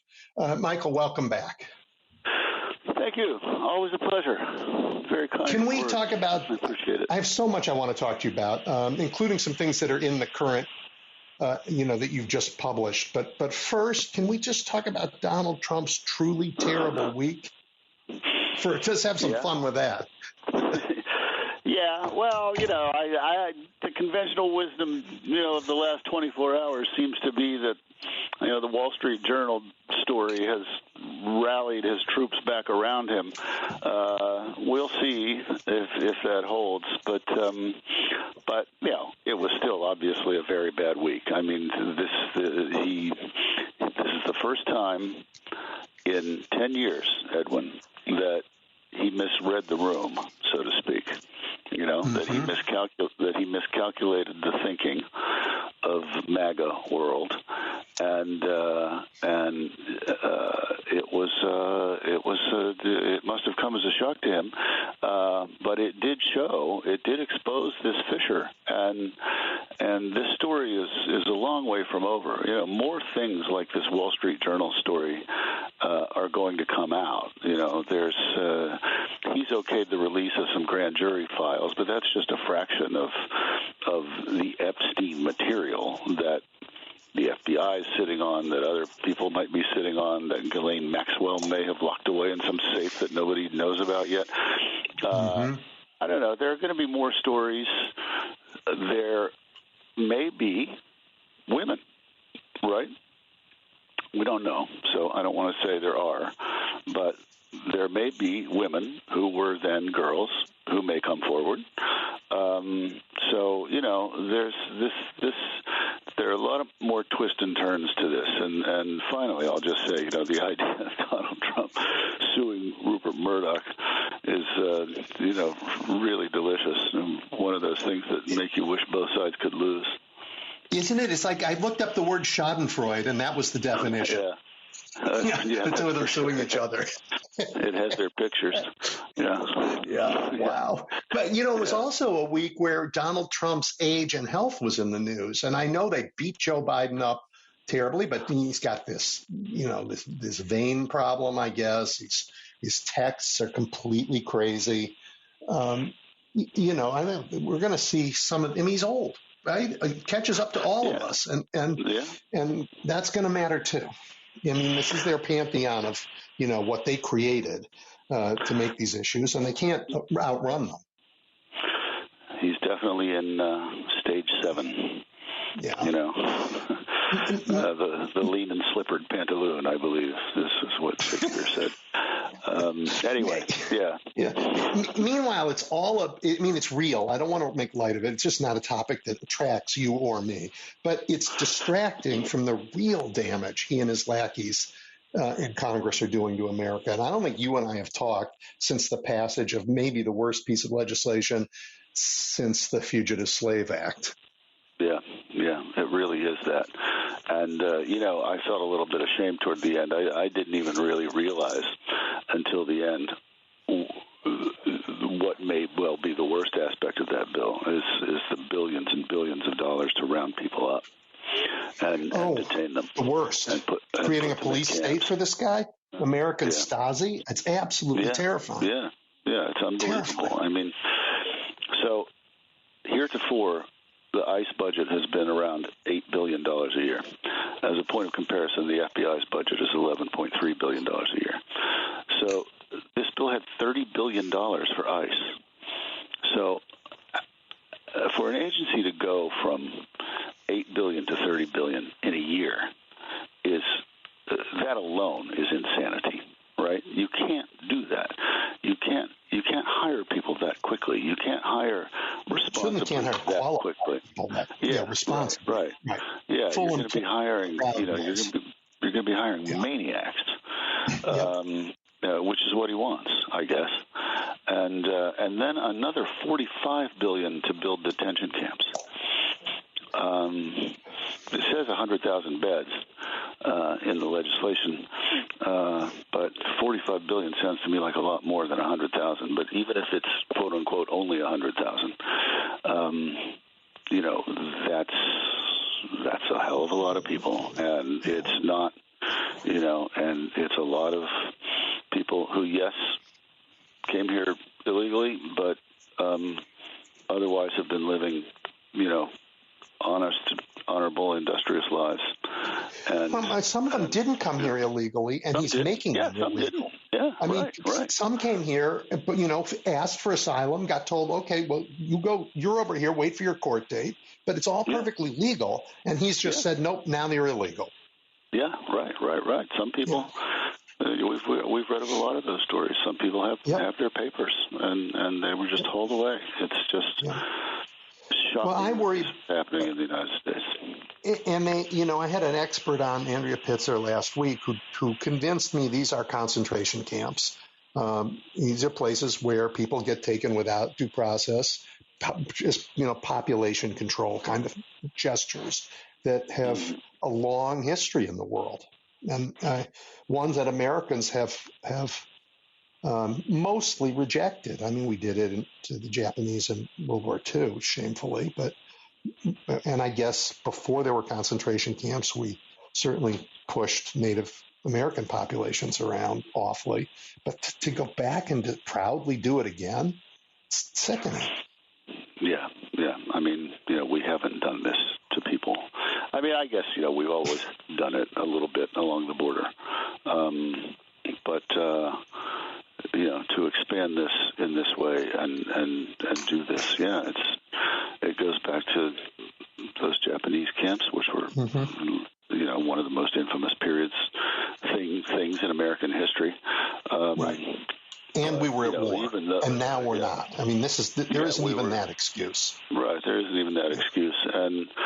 And in those places, there were schools, there were, I'm not saying they were nice. I don't want anybody to misunderstand me, but it's sort of like modern day refugee camps in Lebanon or something. There's schools, there were villages, the societies were formed in these places. Right. This is crueler. Yeah, this is much crueler. Yeah. What did you think? I'm going to just skip around and ask you one more question about this strange behavior of the president's. Have you ever seen anything like, let's see, we have a tariff policy now, and we're going to raise tariffs on other countries. But Brazil, I'm calling you out because your judicial system is taking one of my autocratic friends and treating him badly. So we're going to have, huge tariffs on you until you free my fellow autocrat. Have you ever seen anything like that? I mean, that's just something that a dictator does. It's something a dictator does. But not even a smart dictator. I mean, it's a cartoonish behavior. Yeah, it is. Yeah, and if I would have asked you 20 years ago, Brazil and the United States had lawless presidents, which country do you think would prove more capable of bringing that person to justice? And I had told you it was Brazil. You would have poured a pretty stiff drink. I would have, but I want to tell you that I think that question is premature. I am hopeful that we will get there. Yeah. Well, I don't know. I mean, we may well have a Democratic House, and I would expect that not every Democrat is exactly pulling their weight here, but at least the House Judiciary Committee will be run by Jamie Raskin, so we know we can count on them if he's the chairman to do something, to do something impressive and constitutional. I don't think the answer's. Go ahead. Sorry. Well, I was just going to say, but then every subpoena will be ignored, as Stalin said of the Pope, how many divisions has the Pope? How many divisions has Jamie Raskin? Well, I don't think the answer is only in Washington. I mean, I look at the numbers of people who are showing up at rallies. I look at Indivisible getting 150,000 people this week for its, training in resistance. I think we're seeing a muscle that America's forgotten about starting to get exercise again, and that is massive organization. I think we talked about this before. The left kind of outsourced progress to the lawyers, thinking that the Supreme Court will help them. And we've learned our lesson, and we're relearning that progress only ever comes when we all get up and push for it. And I think we're seeing more and more of that around the country. I'm seeing it here and other states. Yeah. And very importantly, we're seeing it not just in New York and Chicago and San Francisco. Right, all over the place. And so on. We're seeing it everywhere. Every city of 20,000 people in the country is having these marches and these events. Yeah, I put more faith in them than I do in the institutions at the moment, because the institutions have been successfully corrupted by one-party rule. We have to clean them up. Hey, but I want to ask you about a piece. You can respond to that, but I want to leave time. You published a piece by Timothy Noah on the path we've taken to billionaire oligarchy, and I want to give you time to talk about that. Yeah, thanks. I just want to quickly go back and say I trust the people, again, Raskin and, if AOC gets the House Oversight Committee, I very much trust those people to play hardball. Okay, anyway, now to Tim Noah. I'm very grateful that you asked about it. So this is the July-August print issue of the New Republic. We still do 10 print issues a year. And I got the idea a few months ago that we should do an obscene wealth issue. So it has 4 pieces or 3, I forget. Yep. The main one is Tim's. He's a staff writer at TNR and a longtime Washington journalist and Wall Street Journal, Politico, Slate, and the New Republic. And it's a really smart history of how we got to this place where billionaires just control our country, our society, the political. They call the political shots, but it's just more. It's a zeitgeist thing. They're honored and revered in a way they just weren't in this country 50 years ago. And the size of the fortunes, Edwin, as he makes clear, is just absolutely insane. So this is why we put on the cover, because everybody who I told this to gasped. And the cover just has text, and it says, I think it takes 11. Do you have it in front of you? I forget the numbers. Okay, it's something like, it takes, if you want to count from 1 to 1 million nonstop, it takes 11 weeks, I think. If you want to count from 1 to 1 billion nonstop, it takes 32 years. That's how much more 1 billion is than 1 million.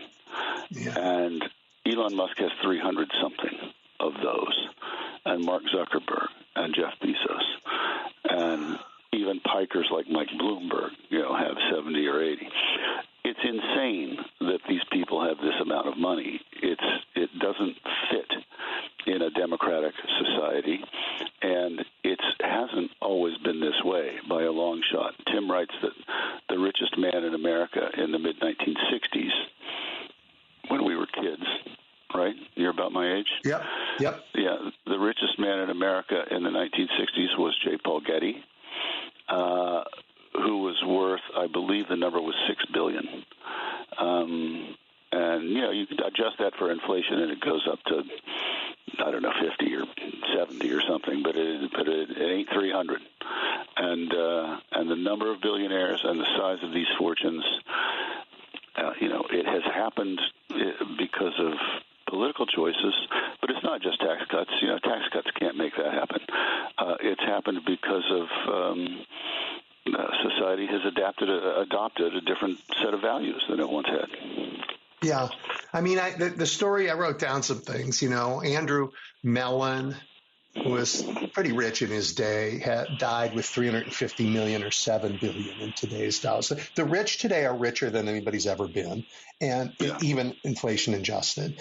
And unlike in the past, where they wanted to be rich, but they didn't think they should rule. They didn't try to enter the government and rule like they are now. Right. This is like, Tsarist Russia, where the rich families just made part of the government for their own benefit. Didn't end well for anybody. No.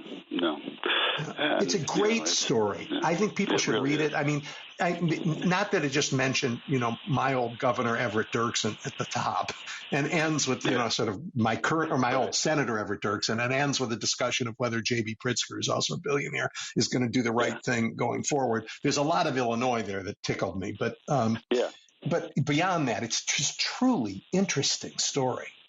It's really good, and I'd also like to give a quick shout-out to Abigail Disney. She is a Disney. She's the granddaughter of Roy, who was the brother of Walt, and she's part of a group called Patriotic Millionaires. And so she wrote a piece that said, look, I'm not a billionaire, but, I'm really, really rich, and I didn't do a thing to earn it, and I should be paying more taxes. And I'm here to tell you firsthand from everything I've witnessed in my life that rich people do think they're different. They do think they're special. They do think that they should. She quoted somebody saying, "Don't we have like a different 911 number that we get to call?" So that's a really good piece too. So I would, and then there's a very interesting poll that had some interesting results. And finally, a piece by my old friend Joe Conason on Trump's wealth and the scams that he's running, which fit into this package to me, because corruption is such an integral part of authoritarian regimes throughout history, as you know. So it's a bunch of good pieces. It's a great issue, and I urge everybody to dig it up. It's really fabulous. On this corruption question, I've asked a lot of people, they can't really do it. Can you explain to me why all those Democrats voted for that crypto bill this week that is just, a siphon machine for Donald Trump's corruption? Yeah, campaign donations. I can't think of any other reason. That makes these Democrats just as bad as the Republicans. It does, yeah. No, it's a horrible vote. Kirsten Gillibrand kind of seems to have been the ringleader, but the two freshman senators, the two black women who seemed good and promising in other ways, Angela Also Brooks and Lisa Blunt Rochester, voted for it. A lot of people did. And, I read somewhere that crypto money is a good third of all campaign contributions sloshing around Washington in the last couple of years, maybe more. So, there's your answer. It's horrible. It's horrible. It's horrible. And this, because I guess, wouldn't have happened if the Supreme Court hadn't undone McCain-Feingold and given us Citizens United and created this path for all of this money. I mean, there were billionaires before, really wealthy people, but they weren't able to buy the government. And the Supreme Court said, why not? Everything else in America is for sale. Yeah. And they were taxed. They were taxed much higher rates than they are now.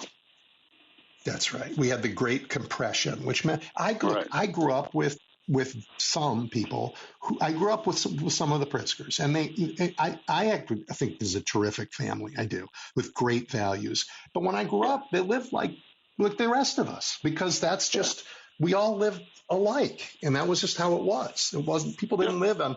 Now billionaires around the country, they're not really even American citizens. There's this sort of group from around the world. They're cosmopolitan. They have houses in Italy and houses in places I've never heard of.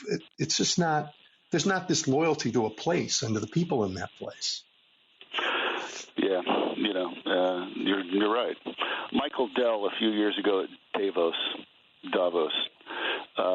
was confronted by a political scientist or an economist. I forget the gentleman's name. I've actually spoken to him. I interviewed him about this little episode because Dell said, the guy asked him a question. Dell said something, I defy you to name me a society that has been successful that had a higher than 70% tax rate on wealthy people. He said, Dell says, there's no such thing. I said, I can name you one. The United States of America. United States. Yeah. From 1945. We didn't have a 70%. 1980. We didn't have a 70% flat tax. We had a marginal tax that went up higher than 70%. Yeah, correct. Yeah. That means, just for people who don't quite know what it means, it's important to understand that. It means that tax was on dollars earned above a certain amount. So, if the tax rate, it was actually as high as 90%. So if the tax rate is 90%, that doesn't mean the government takes 9 out of every $10 you make. It means that on dollars earned above X million, it takes 90%. very, very high. That X is a very high number. And, right. I think, one of the things that disappoints me most about the Democrats, they just won't. I don't even see, like, Bernie. He must, but I don't see any of them saying that the top marginal tax rate should be above 39.6%. That's as high as they're willing to go. It's like 40 is some magic number that makes them afraid. I think I await the Democrat I support in 2028 will probably be the one who says the top marginal tax rate needs to be 50 or 60%. And we might actually have an inheritance tax that works. Yes, yeah, that too. So that you don't create, these, yeah. This is another disgusting thing. And Adam Smith was in favor of a large inheritance tax. Adam Smith. Right. Adam Smith, that's socialist. Yeah.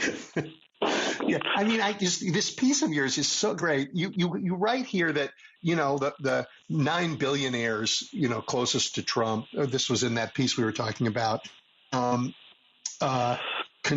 Let's see. Their contribution to elect Trump in 2024 totaled about $333 million.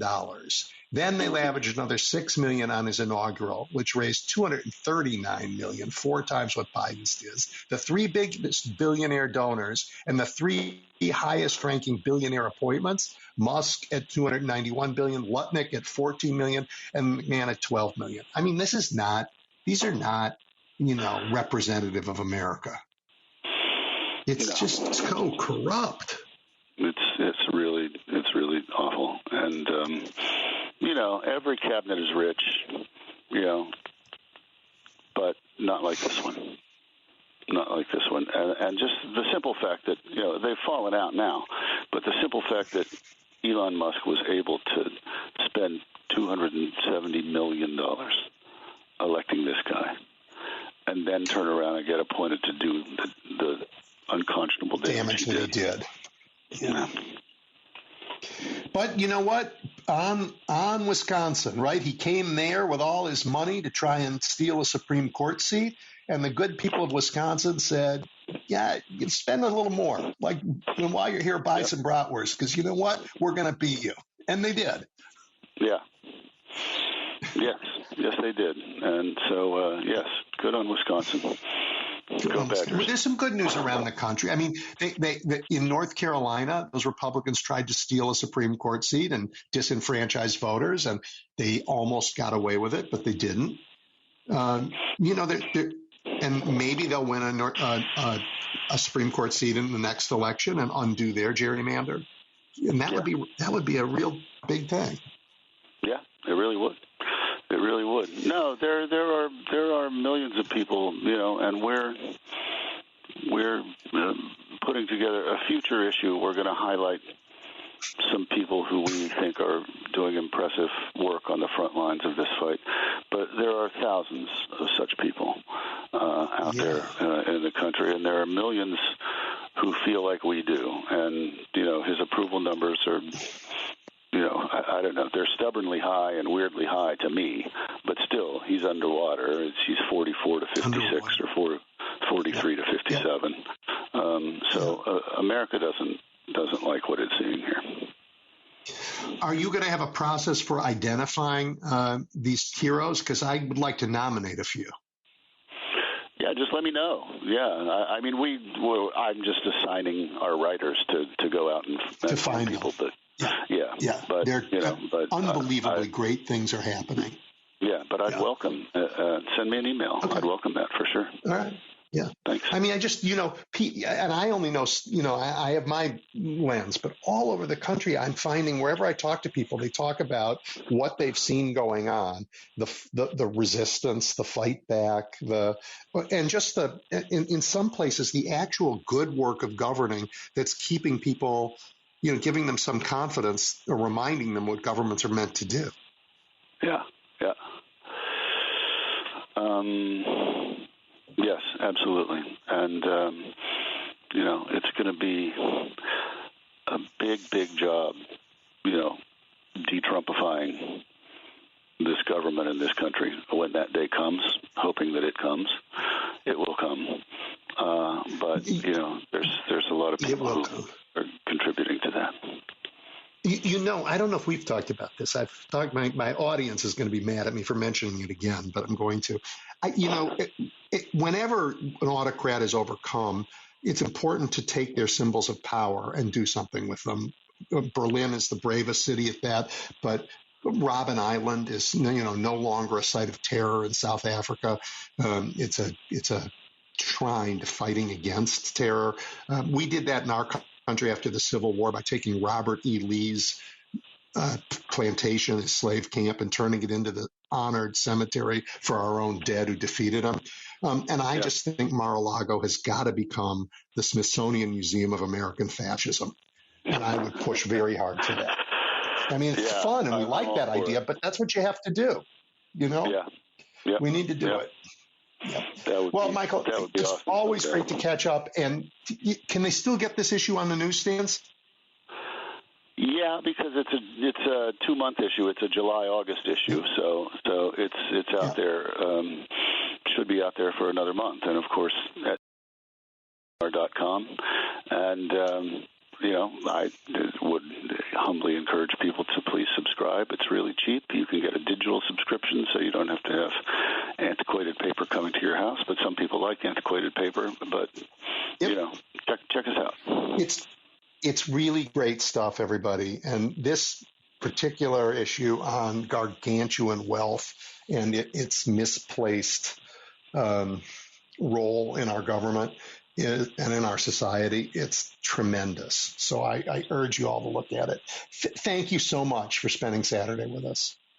Thank you, as always. Happy to do it. Take care. Bye. You too. All right, everybody, we're going to take a break for the news. We're going to do something a little different this week. I'm going to open up the phone lines and take your calls now for the next half hour. Because in the last half hour of our show, Jill Weinbanks is going to come join me. So get ready, dial up. I want to hear from you when we come back. Edwin Eisendrath is taking your calls now at 773-763-9278. The Big Picture is on now. WCPT 820. All right, everybody. I apologize. I should have told you that I was going to take calls at this time as opposed to later, 773-763-9278. I'm interested in hearing what you have to say, and boy, do we have a lot to talk about. Paul, why don't you get us started? Yeah, you caught me. I'm on my elliptical machine for the last hour and 15 minutes, so if I'm a little winded, I still have another 15 minutes to go. So anyway, it's just hard to – things just keep getting worse and worse. But, my parents would say there's a stop. There's an end to it. So there's got to be an end to it. One of the ends to it is going to be Donald Trump's seriously failing health. And at that point, there will be an opportunity to at least stop the bleeding. I have been through that. He has congestive heart failure, no question about it. I went through this with my mother, but she was in her 90s, and he's not even 80 yet. So I think that he is, and my mother lived like a saint. And she was not only that, she was a nurse for 67 years, and 40 years of that, she was a clinical nurse practitioner. So she knew all of how to take care of herself, and she followed doctor's instructions. And she ate a good diet, and she was never an ounce overweight in her life. So Donald Trump doesn't have those things going for him. He has terrible habits and terrible health habits, and it shows. That's why he's where he is. But I think the strategy. Well, Paul, you're asking an important question about, the things are going to get worse before they get better. That's true. I mean, I'm seeing the path out start to form, but there's no question we've just given him $170 billion to create this police force, $40 billion for ICE, the rest for the prisons and everything else. It's going to get worse, no question. But you're asking the question, how does it end? How does it end? And it can end with him dropping dead. That's one end, and I'm not talking about violently. He's old and not in great health. But the kind of things that you heard Ezra talking about earlier, just people figuring out that we have power and that can end it too. And there's a book called, oh my gosh, The Plot Against America.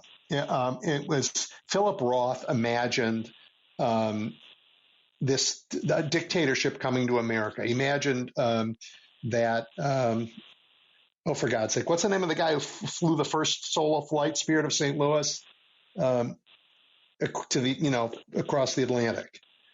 He was here. His son was kidnapped. Yeah. Liver, right. You mean? He imagined him as becoming a dictator and how it ends. And it ended when, it was a great book, shockingly worth reading again, The Plot Against America. And it ended because the people ended it. And that's where we are. Lindbergh. Well, one of the things Lindbergh. ideas I really like, and I guess this is kind of probably the part of the agenda of the destroy the federal government, is the states, we can do more to be on our own. If the federal government is going to self-destruct, we're going to have to.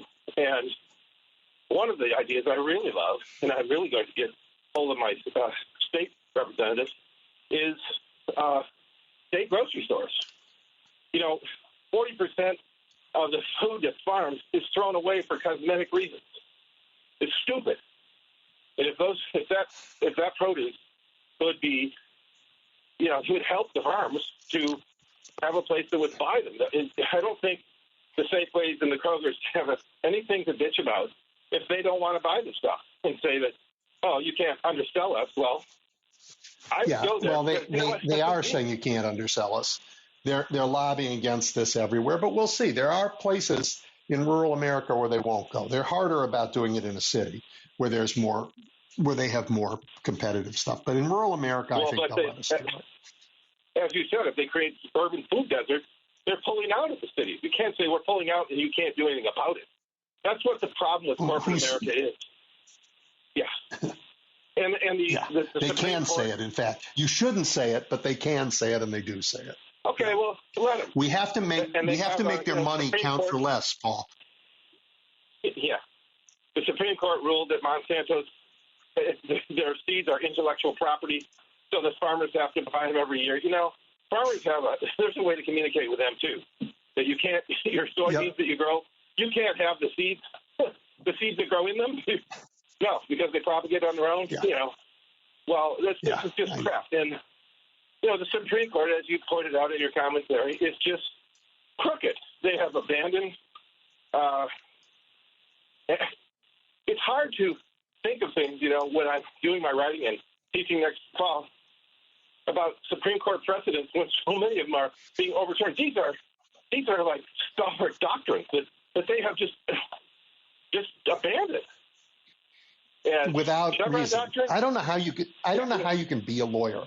I was talking to a lawyer that I care greatly about, one of my kids, and it's like, I don't understand. When the rule of law depends on you understanding what the law is and how. But when the Supreme Court is flippant about overturning precedent but doesn't explain why, that doesn't. There's a whole lot of confusion in the legal system because of this. It's just everything about it is autocratic because they don't really want a legal system. It's like whatever the king says is the law. Yeah. And so many. All right, Paul. I want you to go. Go back to your elliptical because I got a long list of people who want to join in today. Thank you. Okay. Appreciate it. Yeah. All right, let's head to Michigan and to Penny. Hello. No, Lansing, Illinois, Edwin. Oh, you're in Illinois. See, I saw Lansing. Yeah. I made an assumption. My bad. If you're not Native American, you don't belong here. Let's start with that. And ICE's way of deporting people is to shoot first and ask questions later. Just because somebody's brown doesn't mean they're a criminal, and some of them are American citizens, and they get deported. What is up with that? You know what's up with it. They want to terrorize all of us. They want to create. They are racist to the core. And they're creating this army to round up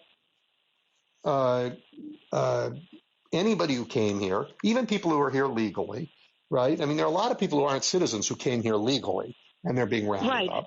And so they're doing all of that, and at the same time, what they're doing, they're purging the government of leaders who happen to be women or black. They're saying you can't even tell their stories anymore in the government. I mean, this is an appalling, and it's out of it's like Viktor Orban's handbook. Just like be white and manly and Christian, and everybody else will fall in line. I'm sorry, that's not our country. It isn't. Well, is anything done to the employers who knowingly employ somebody who's illegal? Are they ever punished for this? Rarely. But you know what they're doing instead, and you see this in Iowa, they're replacing migrant workers with child labor. Yes. They're telling kids, you work in that meat picking plant at night. And if you know what, if you're tired and you can't go to school the next day, too bad. Or if you're tired and you lose an arm in the machine, too bad. So they're putting, I mean, this is early, this is like 100 years of progress is being erased by these people. 150 years of progress. And if I remember right, didn't the Republicans accuse President Obama of trying to construct camps? And then they turn around and do it? Does the hypocrisy ever stop? No. Hypocrisy is the one crime I'm not going to, okay, yeah, they're hypocrites. And they lie. All of that's true. But that, I'm not prosecuting for that. Taking away everybody's health care, creating a bigger gap between the fabulously rich and everybody else, trying to crush communities that are different than they. These are real. Hypocrisy is low on my list of crimes for them. They don't have the character to be, to understand the idea of hypocrisy. Jim Jordan, who banged the table and had hearing after hearing about what he called corrupt Democrats. When it came time for January 6th, he didn't even respond to the subpoena that was sent to him. These people are beneath your contempt and dangerous as all get out. But so what do we do, Penny? We organize and we throw them out. Well, I agree. The Republican Party does not exist anymore. I call it the Trump cult party because they have no spine. And I really don't want to hear them get preachy and judgy about other people's intimate lives when they support a man that will jump anything that's female as long as he can support it. Yeah. Okay. And, yes. Yeah. He sells the Bible, but I don't think he reads it because I think the Bible and other sacred texts have a lot to say about taking care of the poor. And as far as his war on the media and the constant name-calling, he called somebody evil for asking a question. That's a sure sign of insecurity and weakness. Well, we need to stand up to him. We need to stand with each other. Ezra was right earlier. Together, we can do all kinds of things.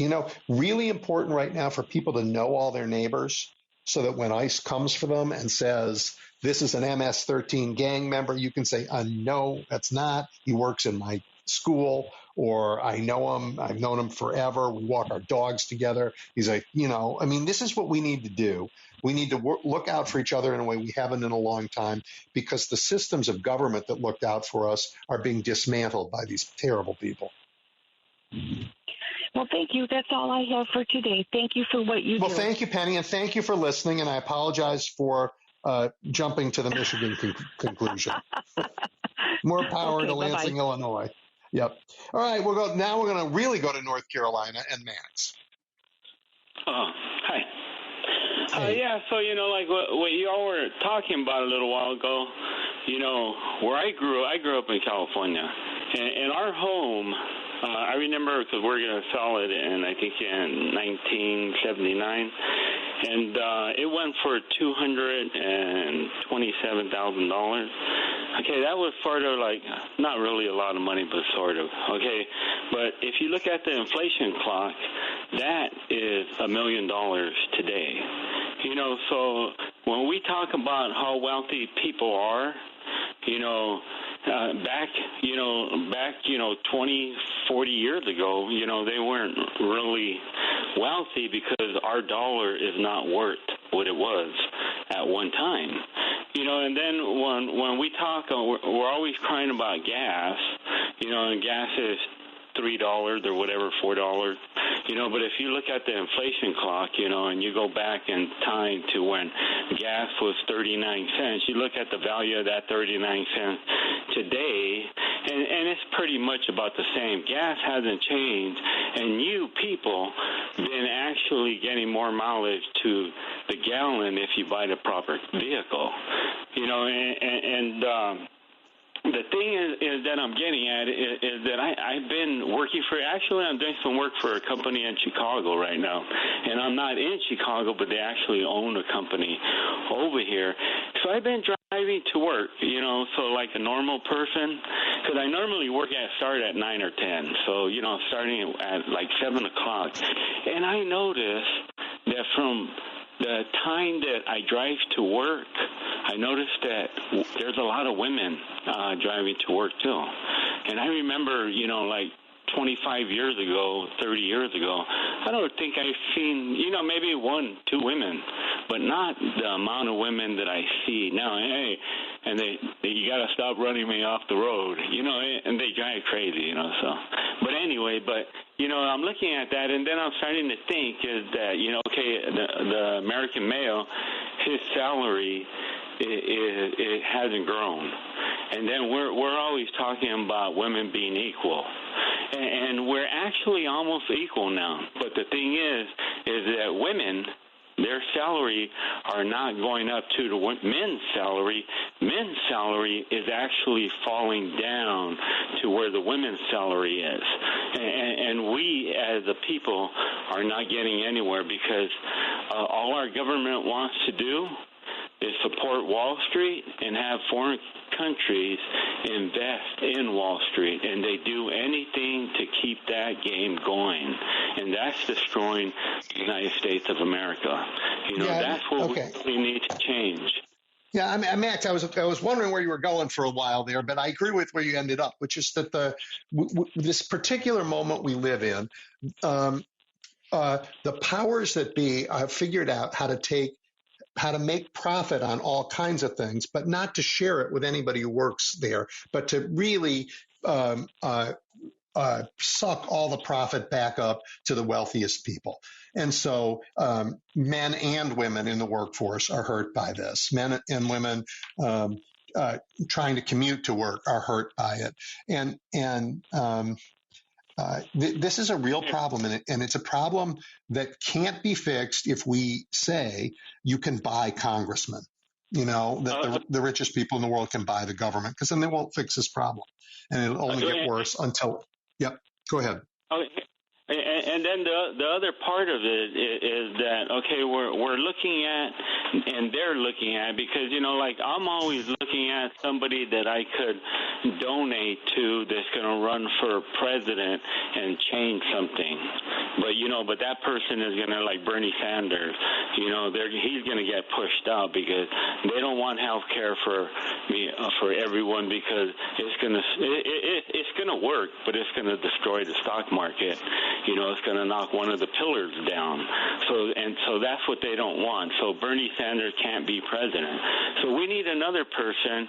But the only thing is that we have people that walk into the booth and they press R, and we have people that walk into the booth and press D. Until we could beat those people, we're going to stay on the same plane, heading in the same direction, and one of these days we're going to hit a wall really, really hard. That's a fair point, Max. And I think the wall I think we are in that period right now looking at the wall, and I think we have to make different decisions too. Thank you so much for calling and for always being part of this. I appreciate it. All right, everybody. I'm taking calls when I usually don't at 773-763-9278. Joe, you're next. Yes. Hey, good afternoon. Thanks for another nice show, informative guest like Michael Hiltzberg. But I have to say I have a very hard time being optimistic about changing this fascist trajectory of our country. And that the Trump people, they're not going to change no matter what the facts say. It's a religion to them. And the religious people that believe in their God don't waver when floods and earthquakes and fires and crazy people kill everybody in their communities. They often cling to their beliefs even more, no matter the evidence that, indicates there is no God watching out over them. There's just natural life with its hardships. That's the sad reality. People just don't change their religious beliefs. So when they're ruled by very bad religious leaders, it gets even worse. And these people, and I say these people, meaning our fellow citizens known as Republicans, have been primed to hate the government, to hate immigration, to just crazy extents of things, and to hate Democrats. And this is their core beliefs. And, changing them is almost an impossible task. They don't even believe in global warming. And meanwhile, the Supreme Court is going to totally mess up the fair elections that we might be able to have. They've already started, as Trump has signed executive orders forbidding mail-in ballots to be counted after Election Day, in spite of this not really being a federal issue the way we run things up to now. And the Supreme Court's going to come in and cause all kinds of other damage when Trump, issues executive orders that, forbid people from registering to vote, voting early, or whatever. And the Supreme Court will fast-track stuff that help them, and they'll delay everything that'll hurt them. This is what we've seen. And also, just to overcome fascism is very, very difficult. Very few countries do it. Fascist people get entrenched for decades. North Korea, Cuba, Iran. And those that do overcome it often have the help of America and other democratic nations. And where are we going to get our help from? That's just kind of where I see the outlook. I hope for the best, but boy, there's a lot Joe, I I appreciate that, Joe. And there's a lot of reason to be concerned, for sure.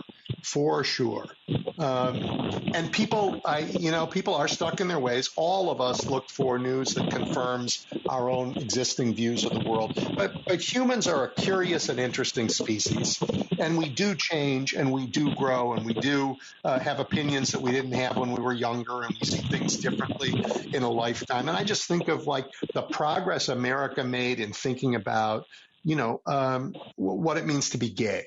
I mean, that was something that terrified Americans 50 years ago and really doesn't now. This is huge change.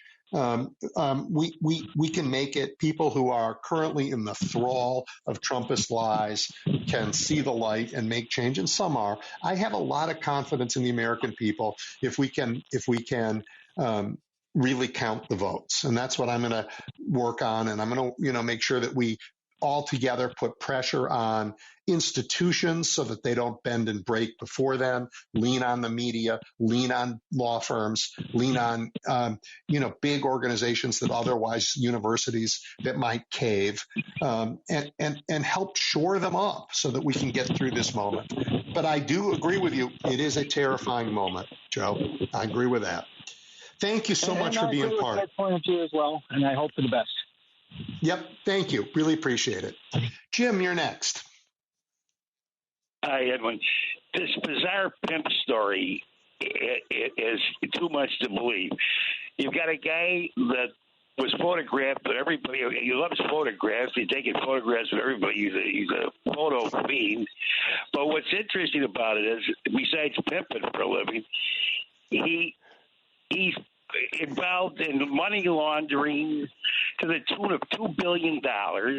Nobody knows what banks, what transactions, who's involved in it. We know the Russian mafia is involved in it. And I'm sure that he whispered that to Trump because there's a girl that testified. He actually had a date, believe this or not, brings it up to Trump's office. Trump came from behind the desk, started feeling her up, and they acted as if she wasn't even there. And this girl is like, I've got to get out of here one way or the other, but I can't yell out because I got two maniacs here in the office on the 80th floor. But, this is talking about where's the morality of this Republican Party? I'm sorry, the what? The what? morality. They don't have that word. Yeah. That word doesn't exist. No, it's out of the dictionary. I know it's out of the dictionary. It real quick, how many people have died in Texas? I know life's getting cheaper, Edwin, but I haven't seen anything on the news. They stopped at about 160, and there was still 100 and something missing. Yeah, I'm curious. It's a terrible tragedy, and it's a man-made tragedy, Yeah, absolutely, and heartbreaking, just heartbreaking. And my heart goes out to the people of Texas and the anguish that they have. I hope also, though, that it will lead to, look, they have to be willing to live in the country with the rest of us. And when we say, here's some funds to, make it safer. Yeah, exactly. If you don't need the funds, don't take them. But if you need them, don't spurn them because you think that your neighbors are don't belong in the country with you. And the images from those public meetings a couple of years ago were really very disturbing and incredible.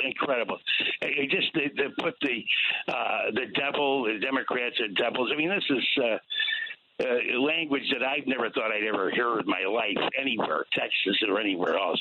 Anyway, Edwin, thanks for taking my call. Thank you very much. Of course, Jim. Of course. All right, everybody. Again, I apologize for squeezing in your calls here, but we're going to take a break in a minute. But I'm going to be joined by Jill Wine-Banks, who and I'll introduce her afterwards. But there's a question that we have to wrestle with around the rule of law. And wrestling with it means understanding what that really is. There's law everywhere. There's law in the most oppressive dictatorships in the world, right? But in those dictatorships, that law isn't liberating. It doesn't preserve anybody's freedom. It, in fact, is the enforcement mechanism of the dictator. That's not as we understand rule of law. I call that rule by law. And I saw it in other parts of the world in times in my life. The institutions that preserve the rule of law are important. And every lawyer in America raises their hand when they swear, in the bar that they become officers of the court. They become part of a system that is really important to our freedom until it's not. And this effort to undermine it is, constant. It comes from the Justice Department, comes from Donald Trump, and it has been resisted by courts up and down this nation, led by judges who were appointed by Republicans and Democrats. But something's going on at the Supreme Court that is truly terrifying. Anyway, we'll talk about that and other things with Jill Wine-Banks when we come back in just a couple minutes. You're looking at the big picture with Edwin Eisendrath on WCPT 820. Okay, we're back, and as I promised, I'm joined by Jill Wine-Banks. Jill is, of course, the first woman to prosecute a crooked president. She was general counsel to the Army. She is an explainer of law on MSNBC and anywhere. And as I've been saying the last few times she's been here, she was partner at a law firm that did not cave to these terrible people.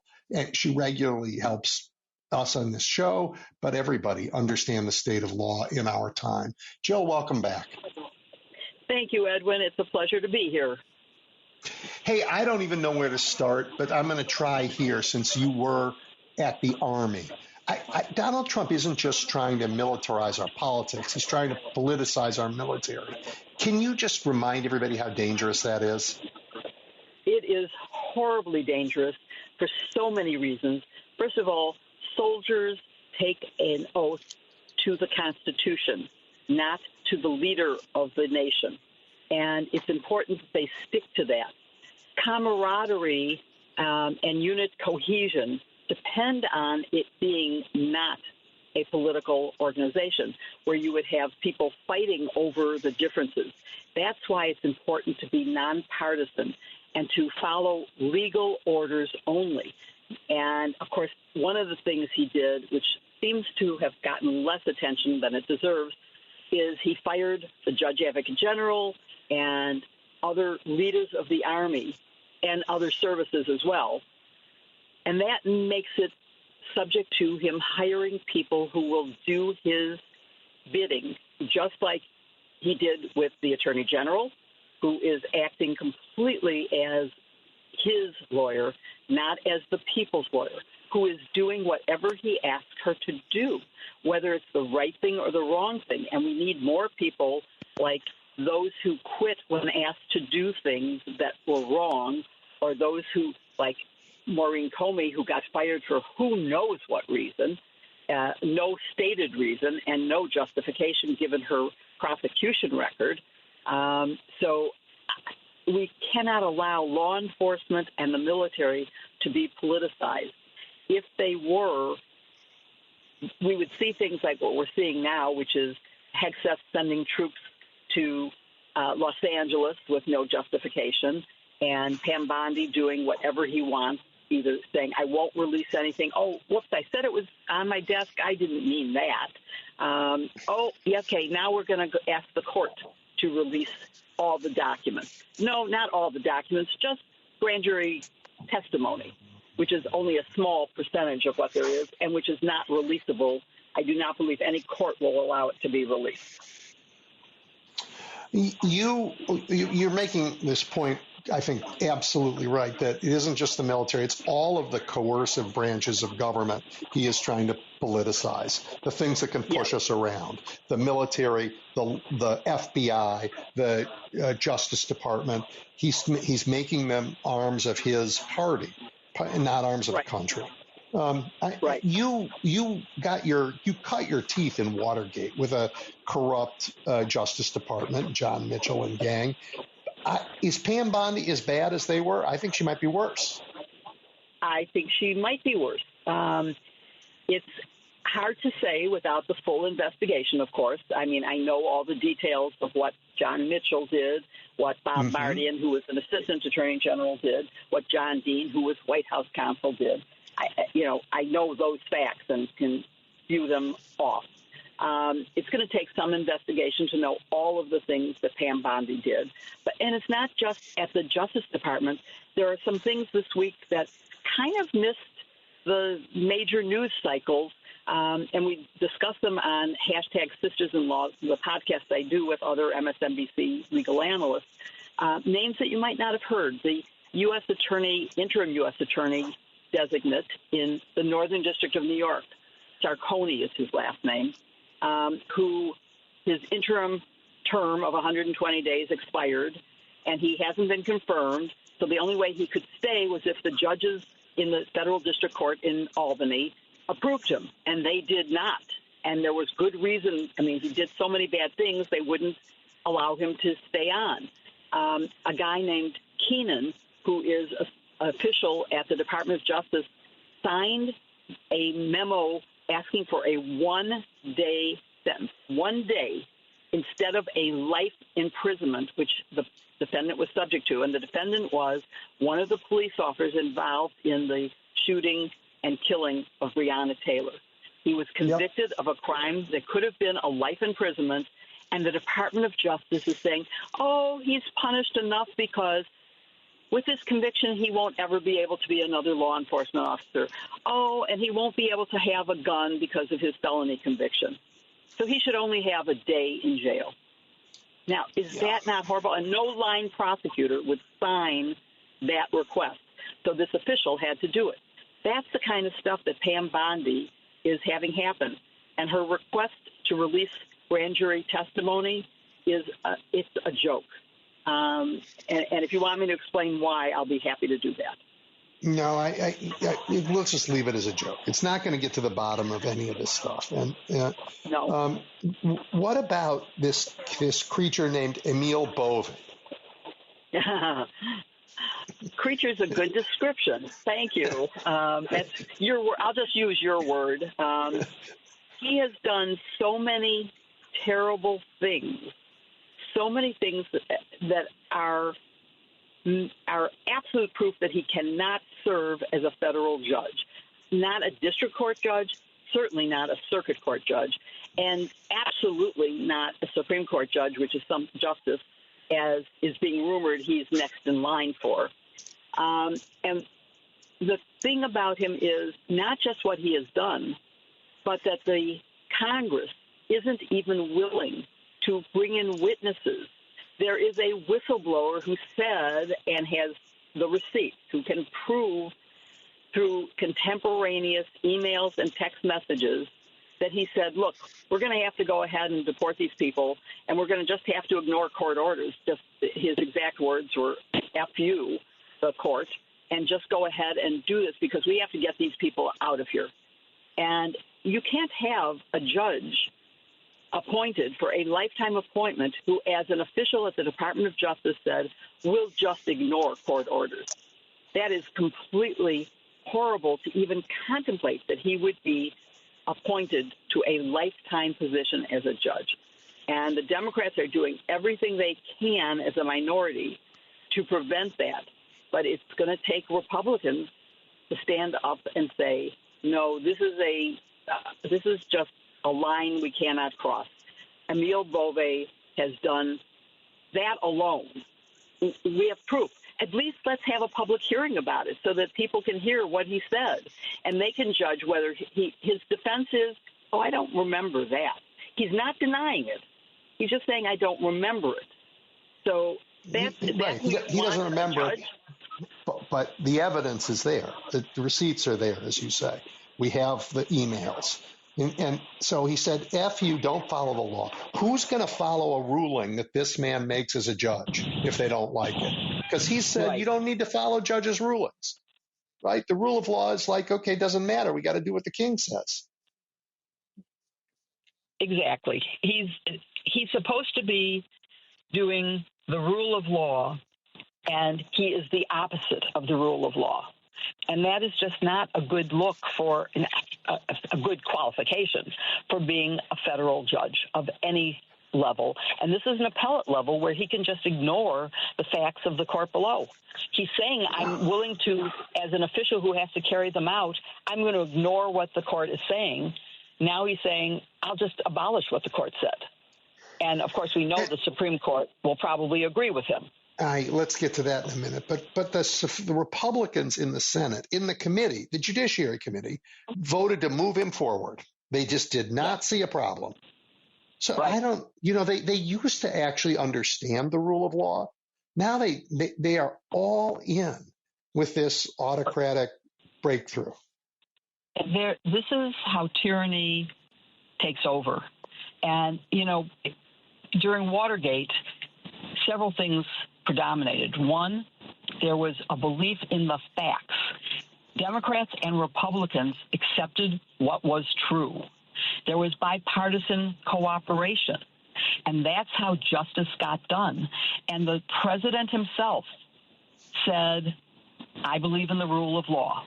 And he was told, of course, that if he didn't resign, he would be convicted after his impeachment. He had already had, the committee had voted to impeach him, and it would have gone to the full House. And members of Congress went to him saying, you will be impeached and convicted if you don't resign. That's how different the world is now. Now, for some reason, the Congress, House and Senate, are afraid of him and do his bidding, even though it hurts their constituents. And eventually, I think their constituents are going to go, gee, what's happened to prices? He said he was going to cut prices. How come everything is costing 30 to 60% more? Oh, yeah, it's the tariffs. That's why it's costing more. So I don't know why it hasn't caught up with him yet. And it's hard for me to believe that it's going to be Epstein that brings him down. But there's a lot of knowledgeable political analysts saying this is going to do him in. And whatever it is, I'm all for it. Yeah. Right. But he sued the Wall Street Journal, which they aren't going to cave. They must have proved beyond belief that this letter was written by him. And, of course, as soon as there's discovery, they're going to have to call him in, and he's going to have to lie about it. But they're going to have to go public with what the letter is and what their proof is that it is his letter. And so he'll be finished. he's going to have to drop the suit. He cannot afford for that evidence to come out. Yeah, I think he doesn't really mean this. I think filing the suit was what he wanted to do to try and change the story, not, because nobody will care when the suit gets dropped. That's just, he's figured that out. Exactly. Yeah. It's a diversion for now, which is what he likes to do, is when there's a problem, let's talk about a different problem. And so he diverts attention. And it's also a PR ploy, don't you think? It's hard to change the first impression. So if the first impression is, I'm suing them because it's fake news, then that's what the first impression is. And it'll be a while before the proof that it isn't fake takes over. So whose side does Sean Hannity take, Rupert's or Donald's? Good question. I don't know. What do you think? This is more in your area. Tell me what you think. I have no idea, and I'm almost ready to watch to see. Well, remember, you got Laura Loomer and all the others saying, you got to release all this. So now he's giving into that. But as you pointed out, what they're releasing isn't everything. And it can never be. It just can't be, because there are too many victims. We were able to do it in Watergate. We asked for a Rule 6E waiver from the court, and it was granted. But that was to give the evidence to the impeachment committee for law enforcement purposes. Right. You can give it to another law enforcement agency. You can give it to a defendant in a criminal trial. You can't just give it to the public because they're interested in it. And you can't defame. But they're also child victims. I mean, Yes, those would clearly be redacted. There's no way that's released.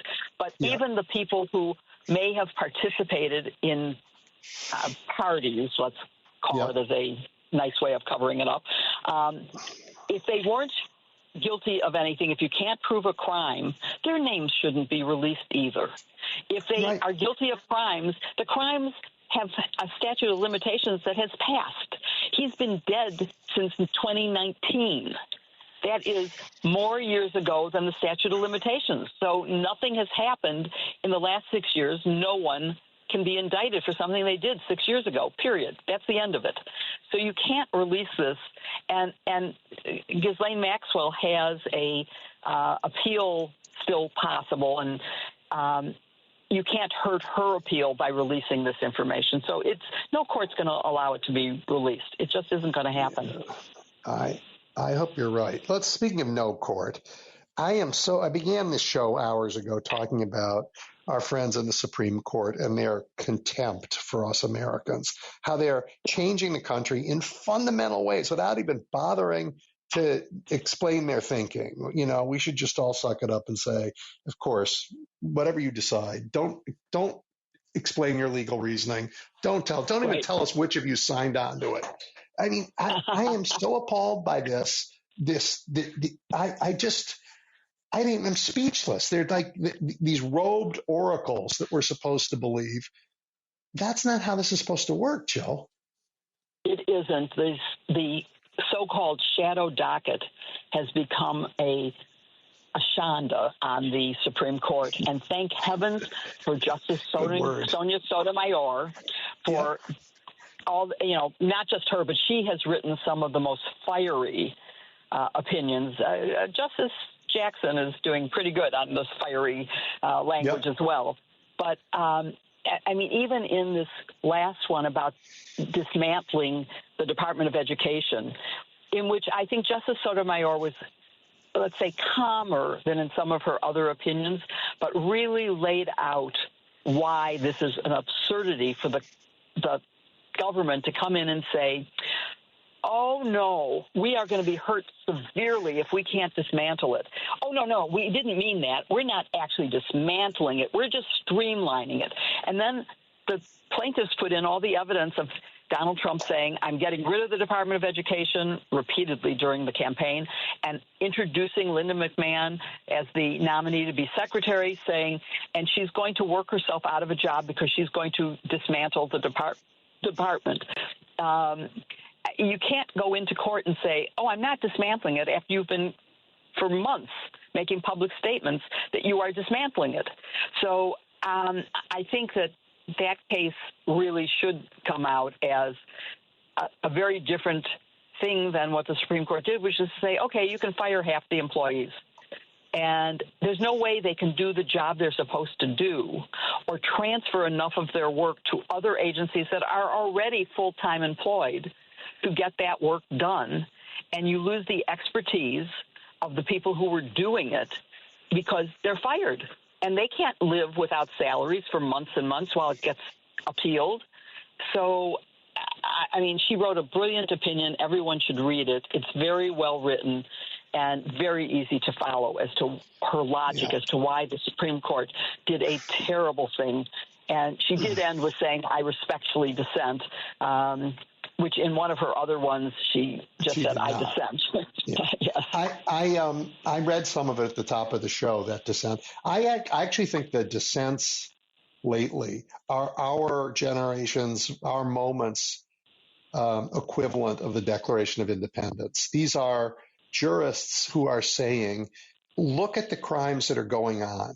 Look at what Americans deserve the rule of law. They deserve a law that focuses on keeping people free, not as an instrument of oppression, and that people, not kings, should be ones making this law. And they're making this point over and over again in their dissents. And John Roberts and his crowd, they're determined. They're like that. They're just like King George's court. They just determined to make sure that power stays, in the robed magistrates and in the king.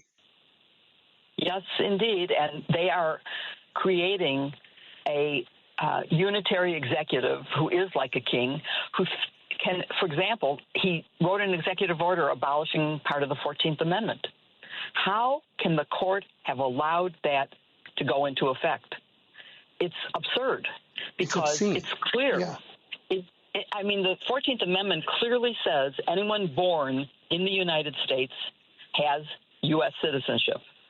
And he said, no, if your parents aren't here legally, you aren't a citizen. That is not what the 14th Amendment says. And these are people who say that they are originalists. They believe in the language has to be interpreted as it was written. Well, what happened here? It clearly said, if you're born here, you're a citizen. And if he can do that, he can do anything. Anything. Well, Jill, let's talk about this. Let me understand, because I think the court did something. They didn't say he's right. He didn't say it's legal for him to fire everybody at the Department of Education. They didn't say he was right about the 14th Amendment. What they said was no one can stop him. We can't stop him. He can't be stopped. Maybe someday we'll decide it's illegal, but until then, he can do it. And it's like saying to the man holding a gun to someone's head, we can't stop you from shooting that person. You go right ahead. Someday we'll declare that a crime. Yes.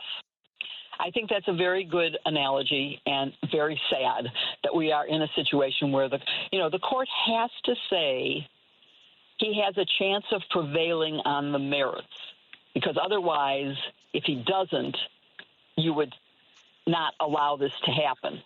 Mm-hmm. And the fact that they could even remotely think that he would prevail on the merits is frightening to me. So it's, in granting a stay, they have to say that he has clean hands, which of course he doesn't. They have to say that the equities are balanced in his favor, that there's more harm to him if this go into effect. Then think of all the people that are impacted by this, the children who won't get education, or the people born who won't know that they are actually citizens and will be in question on two of the issues that we're, letting the courts have let happen. How can they think that the people will be hurt less than the government, who will have to pay salaries for a few more months while this goes through the courts? I don't see that. School is starting in another month, right? And there's not going to be programs for disabled children. There's not going to be programs for English language learners. There's not, think of all the things that will not happen. There won't be student loans so that colleges cannot admit students who need federal loans. That is, to me, a much more serious, if I'm balancing the equities, Equity is on the side of the people who will be hurt, not on the fact that the government will have a few more months of paying out money that Congress allocated. That's not even addressing the balance of power between the separation of powers between the branches of government. Congress passed a law creating a department that he is abolishing. He can't do that. But the court said, apparently, but the court says you can't stop him. So it's horrible. unbelievable. It is unbelievable. Unreal. So they've said that the president has all the power. And Congress, they said a few years, 2021, major questions doctrine. We're going to say that nothing important can be decided by anybody but Congress.